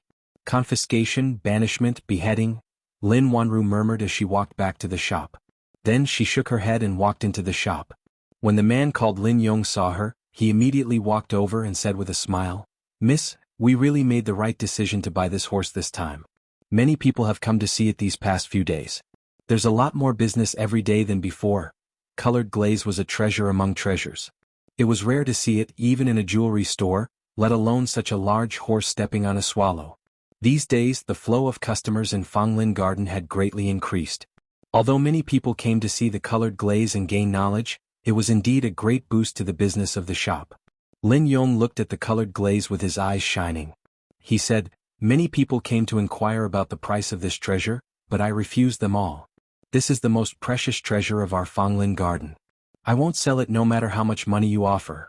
In a small courtyard next to Fragrant Forest Park, Li Yi was fanning the fire with a small fan in his hand. He had wanted to remind Miss Lin to sell off the flying swallow grass while it was still possible. If some ill-intentioned person came to the kingdom of Qi and tried to sell it off as soon as possible, this thing would be ruined. However, after being disturbed by her just now, he completely forgot about this matter. He could only think about it next time. Mississippi Lou had been recuperating at home these days. She didn't go out at all. If she stayed for a long time she might get sick. Therefore he planned to go out with her at night. On the one hand it was to relax. On the other hand he could experience the nightlife of the people in the Qi kingdom. If it weren't for Mississippi Lou, he could also study the similarities and differences of the brothel culture between the Qi kingdom and the Jing kingdom. As an important political and military city, the curfew system in Fengzhou City was very strict. For many cities in the back of the city, nightlife just started after 9 p.m. But in this city, people were not allowed to appear on the streets after 9 p.m. The consequences of violating this prohibition were very serious. However, the more severe and oppressive the system was, the more brilliant and prosperous things would be born. The night market in the city, which was even busier than during the day, was a product of this. In less than 2 hours, the whole city was in a carnival. A narrow river flowed through the city. The surface of the river was sparkling. Pleasure boats passed through it. Pedestrians weaved along the riverbank. The hawkers along the street shouted their wares incessantly. The tea houses and taverns along the street were thriving. Sitting on a tall building by the water, he took a sip of wine and looked down at the women dancing gracefully with their sleeves fluttering in the wind. Li Yi sighed. How long had it been since he had been so carefree? This was just a city at the border of the Qi kingdom, but it gave people a feeling that it was more prosperous than the capital of the Jing kingdom. After coming to the Qi kingdom, Li Yi deeply felt that it was not without reason that the Jing kingdom had been suppressed by them for so many years. Putting down the wine cup, he casually slapped away Mississippi Lu's hand that was reaching for the wine pot. He glanced at her and said, "My body hasn't recovered yet. I don't know if I can drink?" "Just one cup." Mississippi Lu looked at him and said. "Not even one cup." Li Yi refused without hesitation. Mississippi Lu glared at him, but she did not insist. Li Yi looked at her with satisfaction. He felt a sense of accomplishment in his heart. Recently, Mississippi Lu had become more and more obedient. If she could maintain this attitude after she recovered, how wonderful would life be? Next up is Miss Ying. Young Master Zhao presents her with 100 taels of silver. Qin presents her with 300 taels of silver. Young Master Yang presents her with a poem. Young Master Chen presents her with 1,000 taels of silver. The voices that came from downstairs from time to time always interrupted his daydream. Li Yi looked discontentedly at the high platform below. At this moment there was a new girl on the high platform. She was holding a pipa and playing it while performing difficult dance moves. It was very tempting. No wonder those young masters were giving her poems like crazy. In the blink of an eye, a few hundred taels of silver were already in her hands. All she had to do was twist her waist. Li Yi was very envious of her. If he had this kind of ability, he would not have to worry about money. Not long after the song ended, the duck-like voice called out again, "Miss Ying invites young Master Yang upstairs for a chat." There was a sudden uproar below. Many people had just given silver taels of silver, but this Miss Ying just had to invite young Master Yang who gave the poem upstairs. It seemed that the poem had moved Miss Ying. Some people were envious while others sighed. Wealth was easy to come by, but talent was hard to come by. These famous prostitutes in Feng province were proficient in music, chess, calligraphy, and painting.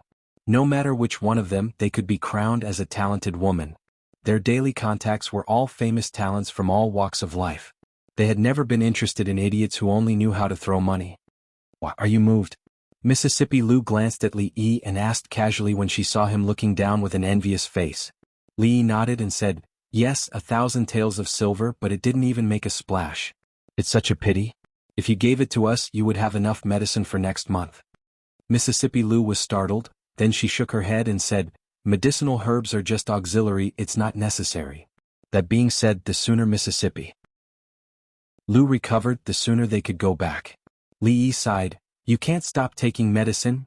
Below the pavilion, the topic of the crowd had shifted from Miss Ying to another woman on the stage. At this moment, the woman who was dancing to the music was also a famous prostitute in Feng province. In terms of fame, she was no less than the former. A slightly chubby young man dressed like a scholar and holding a folding fan in his hand sighed and turned away from the crowd. "Hey, isn't this the rich young master who throws money away? There are still a lot of programs later. Why did he leave so early?" Young Master Ying threw money away, but he still couldn't win Miss Ying's heart.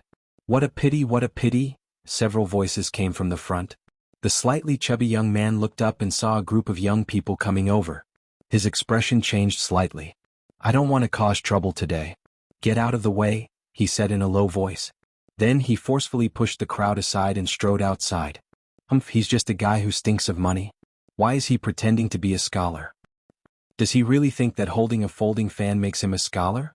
He even wants to attract Miss Ying's attention. He's just a toad lusting for swan meat.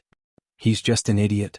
If it weren't for his rich father, I'm afraid he wouldn't even be able to enter this place. Hearing the mocking voices coming from behind, the young man's body trembled. His face turned pale, but his footsteps became faster. T scholar. So what if he can write a few poems?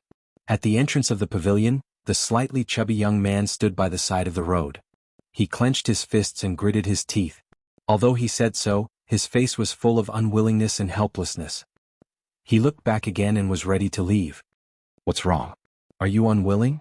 At this moment, an abrupt voice suddenly came from the dark alley beside him. The voice was full of temptation. The young man suddenly turned his head and looked into the darkness. He asked vigilantly, Who is it? Chapter 674. Who are you? Hearing the voice in the dark alley, the slightly plump young man took a few steps back. Looking at the figure in the dark, his gaze was still vigilant as he asked slowly, "It doesn't matter who I am." In the dark alley, the voice drifted, faintly discernible. "What's important is that I can help you." The young man asked suspiciously, "Help me with what?" The voice said leisurely, "So that you don't have to worry about not being able to write a good poem. You don't have to worry about not being able to get a girl. You don't have to worry about being mocked by those so-called scholars. Not being able to get a girl?" The man asked doubtfully. "No woman will care about you." The voice raised its pitch. The young man was stunned for a moment before realizing something. He blurted out, "You want to teach me how to write a poem?" This time the voice paused for a long time. "Do you think you're cut out for it?" "What do you mean?" The young man asked doubtfully. "It's very simple. You hand over the money and I hand over the poem. You hand over the money and I'll give you the poem. Once you hand over the money, the poem is yours. You can sign your name and use it however you want." The young man hesitated for a moment before saying, "How do I know you're not just casually writing a few sentences to trick me? Why do you have so many questions?" The voice in the dark became impatient. "Buy it if you want. If not, I'm leaving." "Wait a minute." Some images appeared in his mind. The young man clenched his fists. After his expression changed, he gritted his teeth and asked, "How much is your poem?" "Ranging from 100 tales to 10,000 tales. There are many prices and many choices. We can accept custom-made poems. Love between men and women, brotherly love, gay love, patriotism. Buy 5 get 1 free. Buy 10 get 3 free. The price is fair." The young man asked doubtfully, "Your poem can surpass that, Yang? If you just want to surpass that poem, I suggest you buy one that costs 100 tales. If you want to amaze the world and impress that Ying lady, 1,000 tales is enough. If you're willing to pay 10,000 tales, xuanhuan will be nothing. In the future you'll be the new poetry saint of the Qi kingdom." The voice was extremely fleeting and full of charm. It came from the dark. "How about it? Do you want to consider it?" "I want 1,000 tales." After a moment of silence, there was a response from outside. Just a moment. Something seemed to move in the darkness. The young man seemed to hear a strange sound, and then it went silent. After a quarter of an hour, a voice came from the darkness again. Then the young man saw a folded piece of paper being handed out from the darkness. He carefully walked over and reached out his hand. The piece of paper shrunk a little. He was taken aback for a moment, then he came back to his senses. He fumbled in his bosom for a while, then handed over a stack of paper and said, "There's a total of 1,000 tales of silver here. You can exchange it for silver at any Chen's bank in the Qi kingdom. Aren't you afraid that I'll lie to you?" After receiving the banknotes, the voice in the darkness came again. The slightly plump young man shook his head and said, "It's only about 1,000 tales of silver. I'll have it if I save a day's allowance." There was no more sound in the darkness. He held the piece of paper and waited for a while. When he gathered his courage and walked into the alley, he found that there was no one there. "Where did you go just now?" After Li Yi returned upstairs and sat down, Mississippi Lu glanced at him and asked, "I went downstairs to get some fresh air and bought some things." Li Yi put a bag of desserts on the table. He bought them from the shop where he borrowed pen and paper. They tasted pretty good. He had to admit that the guy just now was quite bold. He gave away 1,000 tales of silver without hesitation. Even when Li Yi was at his most prodigal, he didn't do this. He always gave 120,000 tales of silver to Mississippi Lu. He was a little thirsty after talking nonsense with that guy for a long time. The alcohol content here wasn't high, so it could be used as a drink to quench his thirst. Li Yi picked up the wine pot. Not a drop of wine was poured out. He looked at Mississippi Lu and gradually narrowed his eyes. "It's getting late. I should go back and rest." Mississippi Lu stood up decisively and turned to walk downstairs. Li Yi walked down with a sullen face. When he walked out of the door, he brushed past a slightly chubby young man. "Stop right there. Don't think that this matter will be over just like that." After a slight pause, he strode in the direction of Mississippi Lu. The young man looked back strangely, shook his head and turned around. After almost an hour, he walked into the attic again. In the hall, several young people dressed like scholars gathered together. They watched the program on the screen while whispering to each other. "That guy with the surname Chen really thinks that he can buy anything with money. We don't want to be associated with such a vulgar person. That guy with the surname Chen is a joke. Let's not talk about him. Do you think that Miss Yingying will be able to sleep with Yang Yanqing today? Impossible. Although Yang Yanqing has some talent in poetry, he's far behind his brother. I think Miss Yingying is only doing this for that person's sake. Otherwise, I'm afraid she wouldn't be able to meet him today. I've long heard that Miss Yingying is interested in that person. However, with her status, she's still too far behind. Maybe she's going to settle for the second best? It's also possible. After all, that person is appreciated by the third prince. Miss Yingying is not worthy of him. A few people were chatting about some things when they were suddenly interrupted by a voice. Qian duo, young master Qian, give Miss Shir a poem. In the past, when a lady performed on the stage, if there was a gift of money or a poem, someone would read it out loud to let everyone know. After all, many people did it for the sake of their reputation. If there was no splash of water, they might not do the same thing again in the future. Therefore, in such a place there would be someone in charge of this matter. Those who frequented this place were already used to it. However, this time when they heard this sentence, many people were stunned. This included the lady named Shir who was playing on the stage.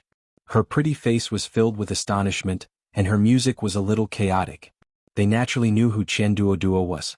He was the famous young master Qian in Fengzhou City. The Qian family's banks were opened all over the Qi kingdom. Their business was flourishing everywhere. In the entire Fengzhou City, there were not many families that were richer than the Qian family. The son of a businessman was looked down upon by others. He should have kept a low profile. However, this young master Qian did not know how to keep a low profile at all. Usually, he boasted that he was a gifted scholar and often lingered in such places. He had spent a lot of money several times, but he did not even get to see the face of a lady. He had become a laughing stock in the eyes of the crowd.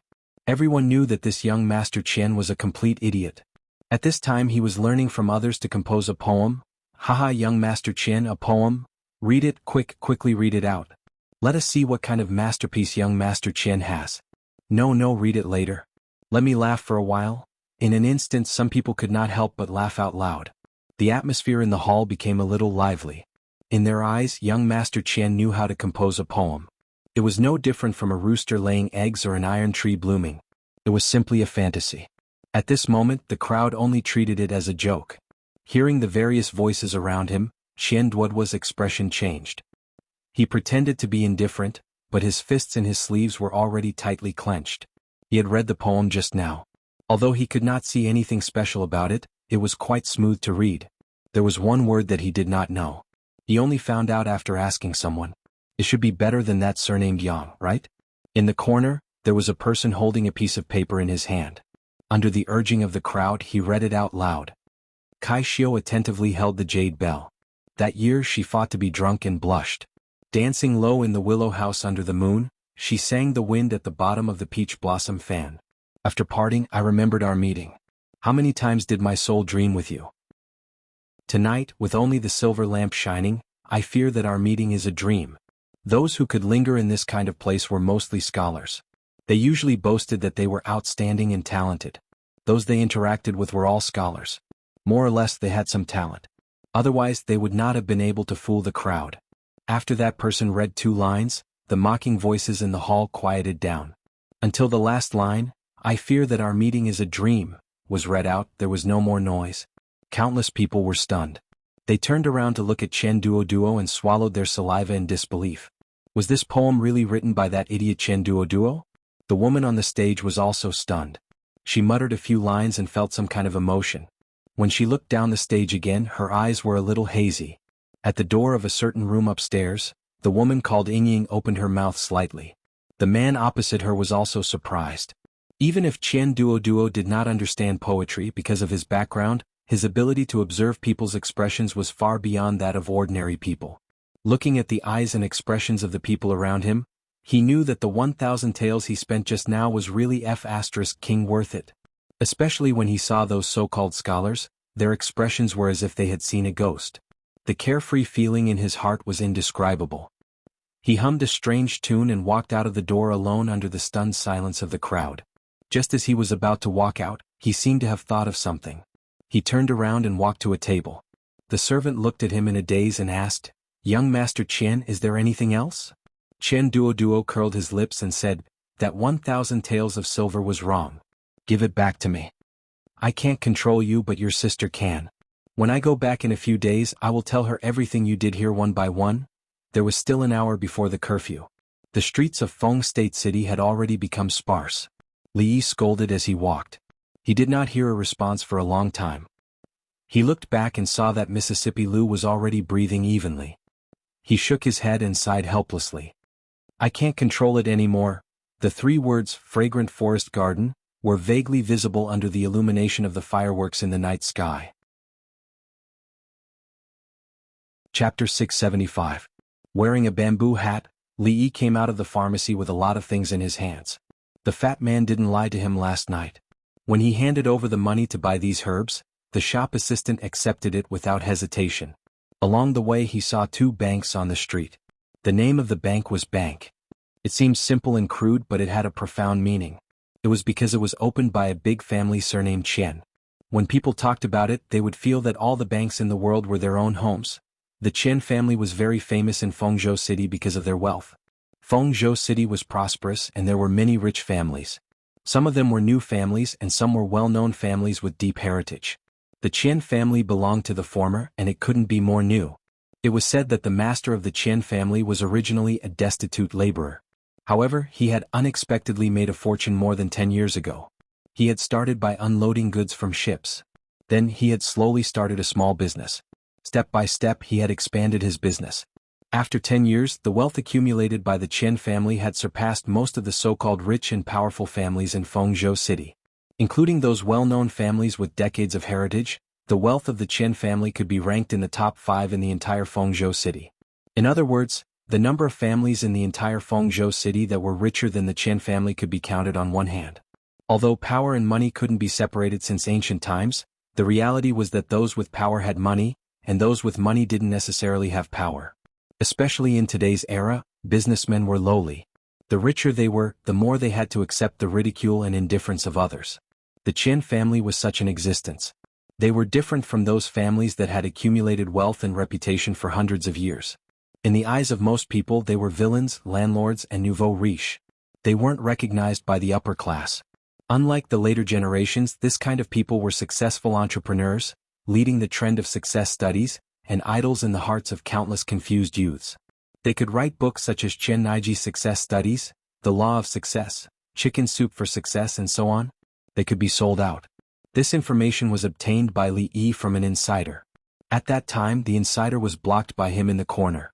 He shouted, "Hero, please spare my life," and told him the story of the Qian family's prosperity.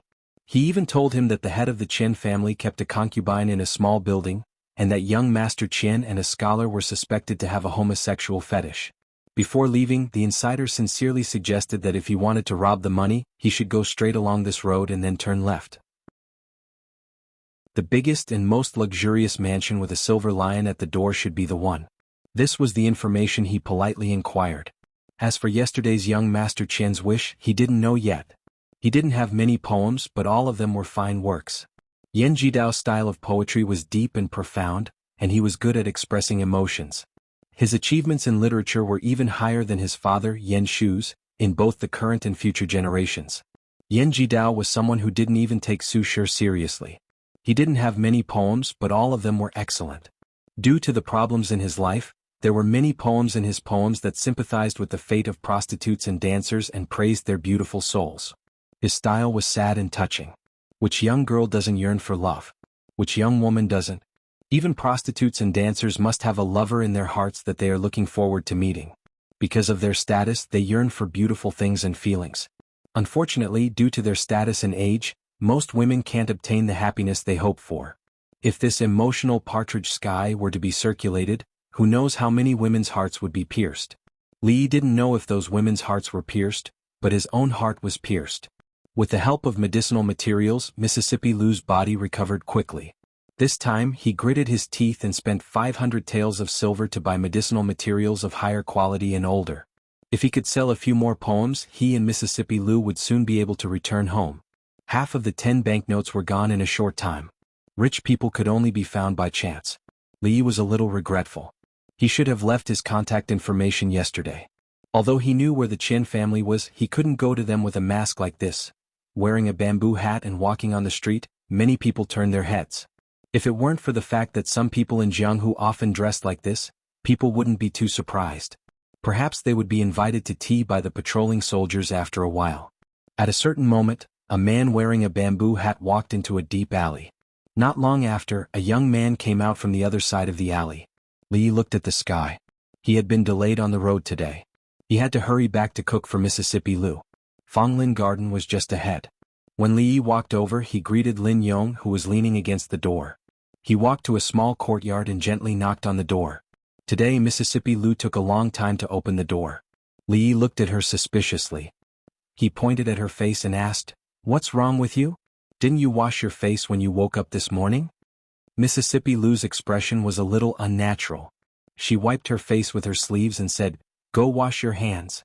It's time to eat." "You went out to buy food?"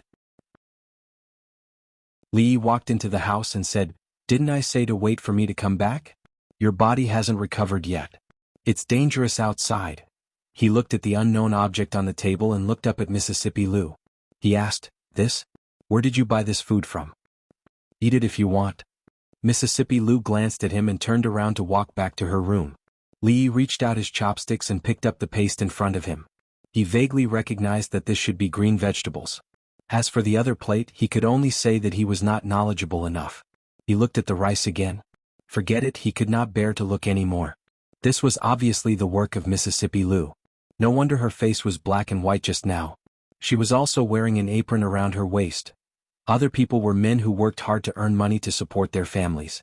When they returned home, the women had already prepared a table full of delicious food for them. Mississippi Lu was also waiting for him, waiting to poison him to death. Just as Li Yi was facing the unknown object on the table and was at a loss of what to do, Lin Yong walked in from the door with a smile and said, "Li brothers eating? Brother Lin, you haven't eaten yet, right?" Li looked up at him and was stunned for a moment. He immediately said, "Sit down and eat with us." "This is so embarrassing." Lin Yong rubbed his hands and sat opposite Li Yi in embarrassment. He looked at Li Yi in surprise. He felt that the Li brothers seemed to be very friendly to him today.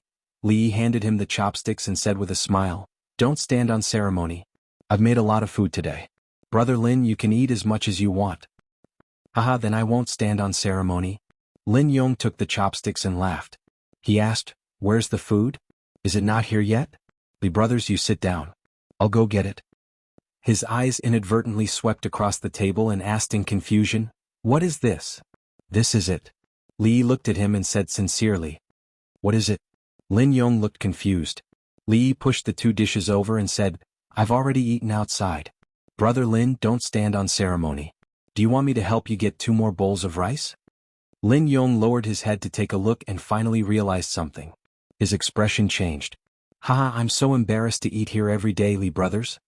Lin Yong put down the chopsticks and strode outside. He said apologetically, "I suddenly remembered that Miss was looking for me. I'll go and ask her first. It's okay." Lin Wanru came in from outside. She looked at him and said, "The shop is not too busy now. You eat your food.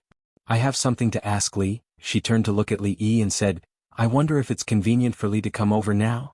Li Yi stood up and patted Lin Yong's shoulder. He said, "Brother Lin, food is precious. Don't waste it." Lin Yong stood up and looked down at the table. His face instantly turned pale. Chapter 676. In the courtyard, Lin Yong picked up his chopsticks, carefully picked up a piece of vegetable and put it into his mouth. He chewed twice, making crunching sounds. In the next moment his expression changed drastically. He put down his chopsticks and rushed out of the door. On the other side, Li Yi followed Lin Wanru through Fonglin Park and came to a room behind the shop. Lin Wanru poured him a cup of tea and said, "Take a seat first. I'll go get the account book. There are a few places that I don't quite understand. The way you keep accounts is very special." Li Yi nodded and sat down at the table in the room. The layout of Fonglin Park was similar to that of Rui Square. At the front was a shop, and at the back was a place for people to rest. There were not many furnishings in this room. There were tables, chairs, beds, and cabinets. Everywhere was simple. The most eye-catching thing was the many calligraphy paintings hanging on the walls. Although they were called calligraphy paintings, they were actually just words. Li Yi knew that this Miss Lin was a person who loved calligraphy. The works hanging in her room were not the best, but they were of a certain standard. There were books on the table as well as some neatly stacked manuscripts. When Li Yi skimmed to the top page, he was slightly stunned.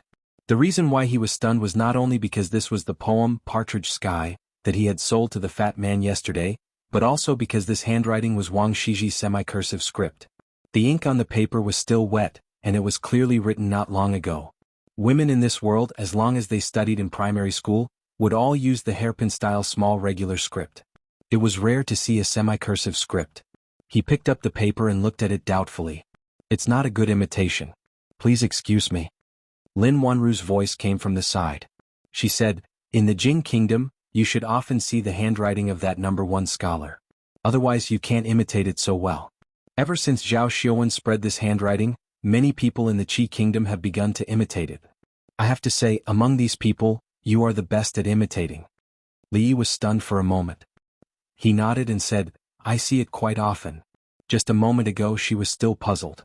When he copied the poem yesterday, he had used a different style of writing.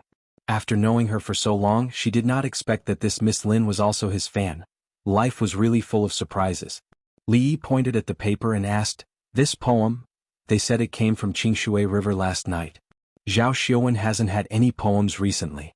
It's been a long time since I've seen such a good poem. Li Yi nodded and didn't ask any more questions. It seemed that the man wouldn't think that his money was wasted. As if she had thought of something, Lin Wanru asked again, the poems composed by that #1 scholar of yours have long spread throughout the Qi Kingdom. Did he compose any new poems after that? I don't know much about poetry and I've never paid attention to it.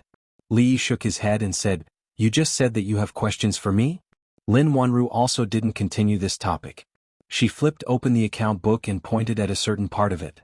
She said, I'm still not clear about these accounts. Can you explain them to me? Of course. Li Yi nodded and shifted his gaze over. After about a quarter of an hour, Lin Wanru held a piece of paper in her hands that she had just calculated. After looking at it carefully for a few times, she carefully put it away. At the same time, in the small courtyard that was separated by a wall, Li Yi put on his apron and glanced at Mississippi Lu. He said, there's no time to cook. There's still some white rice left from yesterday. Let's make do with egg-fried rice for breakfast. The heavens had given her the face of an angel. With the strength of a devil, she had to collect some commission somewhere else. In this life, he didn't expect Mississippi Lu to cook. Li Yi was already very pleased that she had the intention to do so. In the afternoon, the man named Lin Yong didn't come over for a free meal. He only went out for a stroll like he did yesterday. After eating, he would exercise a little and sleep with Mississippi Lu after the sun set. They slept separately. He didn't know if practicing the tortoise breathing technique had any healing effects. However, at least he could fall asleep immediately when he was bored. From then on, he wouldn't have to suffer from insomnia anymore. Li Yi turned off the light and looked at the other side of the room that was separated by a piece of cloth. He slowly closed his eyes when he heard the sound of even breathing coming from the other side. The small courtyard quickly fell into silence. Outside the courtyard, the place a few streets away gradually became noisy. No matter which city it was, the most prosperous and noisy place would always be the red light district. The Qingshui River passed through Feng State City. There were many lofts on both sides of the river. Although it was also a place of pleasure, it was slightly more classy. Most of them didn't engage in the naked business of sex. Instead, they were scholars, singers, dancers, lovers, and happy things. Although Feng State City was remote, it was far away from the war. The people lived in peace. Both sides of the Qingshui River were naturally jubilant tonight. In a small building somewhere, the famous prostitute of Feng State, Hu Yingying, was performing on stage. She was performing her famous skill, the rebound pipa. In the entire Feng State, she was the only one who could perform this kind of dance to the extreme. Hu Yingying also relied on this unique skill to look down on all the other beauties and become the star of this small building. In the past, every time she performed the rebound pipa, there would be no empty seats. However, today, although there were many people below the stage, it was far less than in the past. Among the whispers of the people below, the words "Young Master Qian" would occasionally appear. Everyone here knew that young Master Qian was interested in Hu Yingying. However, Miss Hu Yingying, who was famous in Feng State, naturally looked down on that fat guy who reeked of money. Even though he had spent a lot of money several times, she still accepted the money and never asked to meet him alone. This kind of thing was very normal. However, yesterday the ignorant and incompetent young Master Qian actually got a good poem from somewhere and gave it to another lady in the building. Not only that, but he also took back the 1,000 taels of silver that he gave to Huangying. If it was in the past, this kind of behavior would naturally attract ridicule from the crowd. However, yesterday they couldn't laugh at all. That was because the poem was really beyond their expectations. The whole poem was only about 50 words, but it vividly expressed the first alliance, separation, and reunion between a man and a woman. Writing about sorrow, writing about joy, they were all so sincere and deep that they could shake one's heart. His words were the voice of one's heart. Only a person with true feelings could write such poems. To be able to write such poems, one must also be a person with true feelings. Of course, no one believed that the person who was deeply in love was rich young master Chen Duo. He was probably annoyed by Huangying and bought poems to give to others. Then he asked for the money back in order to humiliate her. He had to admit that he had achieved his goal. That sincere poem really touched many people, especially evoking some emotions in the hearts of many singers and dancers. Overnight, it spread across both sides of Qingshui River. The most discussed topic was the poem written by young Master Qian. Where did he buy it from? Huangying lost face and her popularity plummeted. On the other hand, the girl named Shi's popularity rose by a large margin. In a single night, she replaced Huangying and became the most popular girl here. Even if Huangying used her famous skills tonight, she still couldn't turn the tide. The phrase, "I'm afraid that we'll meet again in a dream," made many girls cry. Although they despised young Master Chen Duoduo's behavior of buying the poem, they couldn't blame him for seeing such an excellent piece of work. Instead, there were people who tried to find out who wrote the poem. However, young Master Chen Duo insisted that he was the one who wrote the poem and refused to budge. Many people had no choice but to leave. I should have bought 100 taels of silver. That night, on the street beside the river, a slightly plump young man stood at the entrance of an alley. He paced anxiously as he muttered to himself. Initially, he thought that by throwing the poem out, he would be able to shock everyone and let Huangying see that he was a real talent. Then he would turn around and leave, regaining all the dignity that he had lost in the past. However, who would have thought that he would achieve his goal? Early this morning, the Qian family's doorstep was almost trampled through. In the end, he couldn't take it anymore and ran out from the back door. Only then did he barely escape the calamity. At this moment, he finally knew that after telling the first lie, he would have to use countless lies to cover it up. The brother in the dark indeed didn't lie to him. A poem worth 1,000 taels of silver was indeed worth 1,000 taels of silver. He decided to buy one worth 10,000 taels of silver first. In the future, if he saw any lousy scholar that he didn't like, he would use the poem to smash them to death. A figure walked out of the alley. Chen Duo immediately went up and asked anxiously, "Brother, is that you?" The man who walked out of the alley was stunned for a moment. Then he said angrily, "How dare you scold my mother?" While Chen Duo was stunned, a fist swung over from the front. Note: in ancient Chinese there are also terms for father and mother. These two terms have existed since ancient times and are not foreign words. In ancient times, mother did not necessarily refer to a brothel keeper. I suddenly remembered that I wrote an empty poem. What's the point of explaining this? To make up the number of words? Chapter 677. Bang. Chen Duo kicked the man into the alley. He curled his lips and said, "Do you really think that the 2 kilograms of meat on my body are just for show? If you want to fight with me, go back and eat for a few more years." He clapped his hands and turned around to look at the bustling street. A vexed expression appeared on his face as he murmured, "Brother, where the hell are you?" Bang. In a certain room in the attic, a woman named Huangying fiercely threw her pipa to the ground. Her face was filled with anger as she coldly said, "Surname Chen, you've gone too far. Okay, you still have the face to talk about others?" The madam stood behind her and glanced at her. She said, "How many times do I have to tell you not to be too unsightly when you eat? You don't even try to win over your sugar daddy. Instead, you flirt with those poor scholars all day. How do you think you so-called famous courtesans came to be? It's all because of money. This time I'll teach you a lesson. All of you be more careful." Huangying said with a straight face, "But, no buts."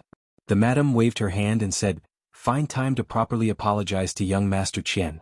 Let me tell you, if you have the surname Qian in the future, you'll enjoy endless glory and wealth. The money that old Master Qian spills out from between his fingers is enough to buy this entire building. I might even have to listen to your face. Tell me what's so good about those poor scholars. If you follow them, you deserve to suffer for the rest of your life." Hu Yingying gritted her teeth and didn't say anything else. The madam glanced at her and walked out of the room. When she reached the door, she turned around and said, "Don't tell me that you're still thinking about that person. Let me give you a piece of advice. Give up. You're just a prostitute, you can't reach his level." Hu Yingying raised her head and gritted her teeth. She said, "Yingying understands? Afraid that we'll meet again in a dream? Xuan, do you think this poem was really written by that young Master Qian?" In a luxurious mansion in Feng State City, a white-clothed youth recited a few lines and raised his head to look at the young man in front of him. "Regardless of whether he is or not, I have to meet this young Master Qian." Zhao Xuan, who had been writing, put down his brush and looked at the partridge sky that he had recopied onto the paper. He said, "It's not important whether he bought this poem or not. What's important is where he bought it from. I'm more interested in someone who can write such a poem. Don't you find it strange, Yanzhou? Becoming famous overnight is a little strange." Yang Yanzhou nodded and said, "The style of the poem is unique. It's unlike anyone I know. Although the theme is nothing more than sadness and resentment, feelings and nostalgia, it's tactful and delicate. It's also romantic and charming. It's fresh and handsome. I really can't think of anyone else in Feng Province or even the Qi Kingdom who has such a standard." He looked at Zhao Xuan and said, "If you didn't deny it just now, I really would have thought that this was one of your hobbies." "I don't have the leisure to do that," Zhao Xuan said with a smile. "However, that young Master Qian is the son of the god of wealth. It doesn't seem to be easy. The god of wealth will probably give you face." Yang Yanzhou shook his head and then looked at him again. He said, "I heard from the third prince that that person seems to have come to the Qi Kingdom. Do you know?" Oh. Zhao Xuan raised his head and asked in confusion. "Li Yi," Yang Yanzhou said looking at him. Zhao Xuan was stunned and slowly stood up from the chair. "Are you sure you found out everything?" On a street somewhere in Feng Province, the young man stopped and looked at a shop in front of him and asked again. The servant behind him immediately replied, "Young master, I found out everything. The scholar came back from the Jing Kingdom with Miss Lin. It seems that they were in trouble. They have an injured wife with them. They live in the courtyard next to Fanglin Garden." The young man nodded and said, "Let's go." Li Yi walked out of the courtyard and saw Lin Yong at the gate of Fanglin Garden. He said casually, "Brother Lin, have you eaten? Do you want to come in and eat?" Growl? Hearing the word eat, Lin Yong's stomach growled. He looked up at Li Yi and shook his head. He said righteously, "No need, no need. I've eaten outside just now. Thank you for your kindness, Li brothers." Mississippi Lu suffered another blow. She probably wouldn't cook for a while. However, it seemed that she had left a big shadow in Lin Yong's heart. He had obviously only tasted one bite yesterday and regarded that courtyard as a dragon's pool and a tiger's den. Back then he had eaten all the food she made. In the end he still went back and brought Lin Yong a serving of rice. After tasting it, the mountain-like man was moved to tears. Just as Li Yi was about to go back, he heard noises coming from the shop. Inside Fanglin Garden, the man surnamed Bai looked at Lin Wanru and said with a bitter smile, "Wanru, think about it again. 10,000 taels of silver is not a low price. My father likes Liuli the most. I really can't think of a good gift to give him for his birthday." Lin Wanru shook her head and said, "I'm sorry.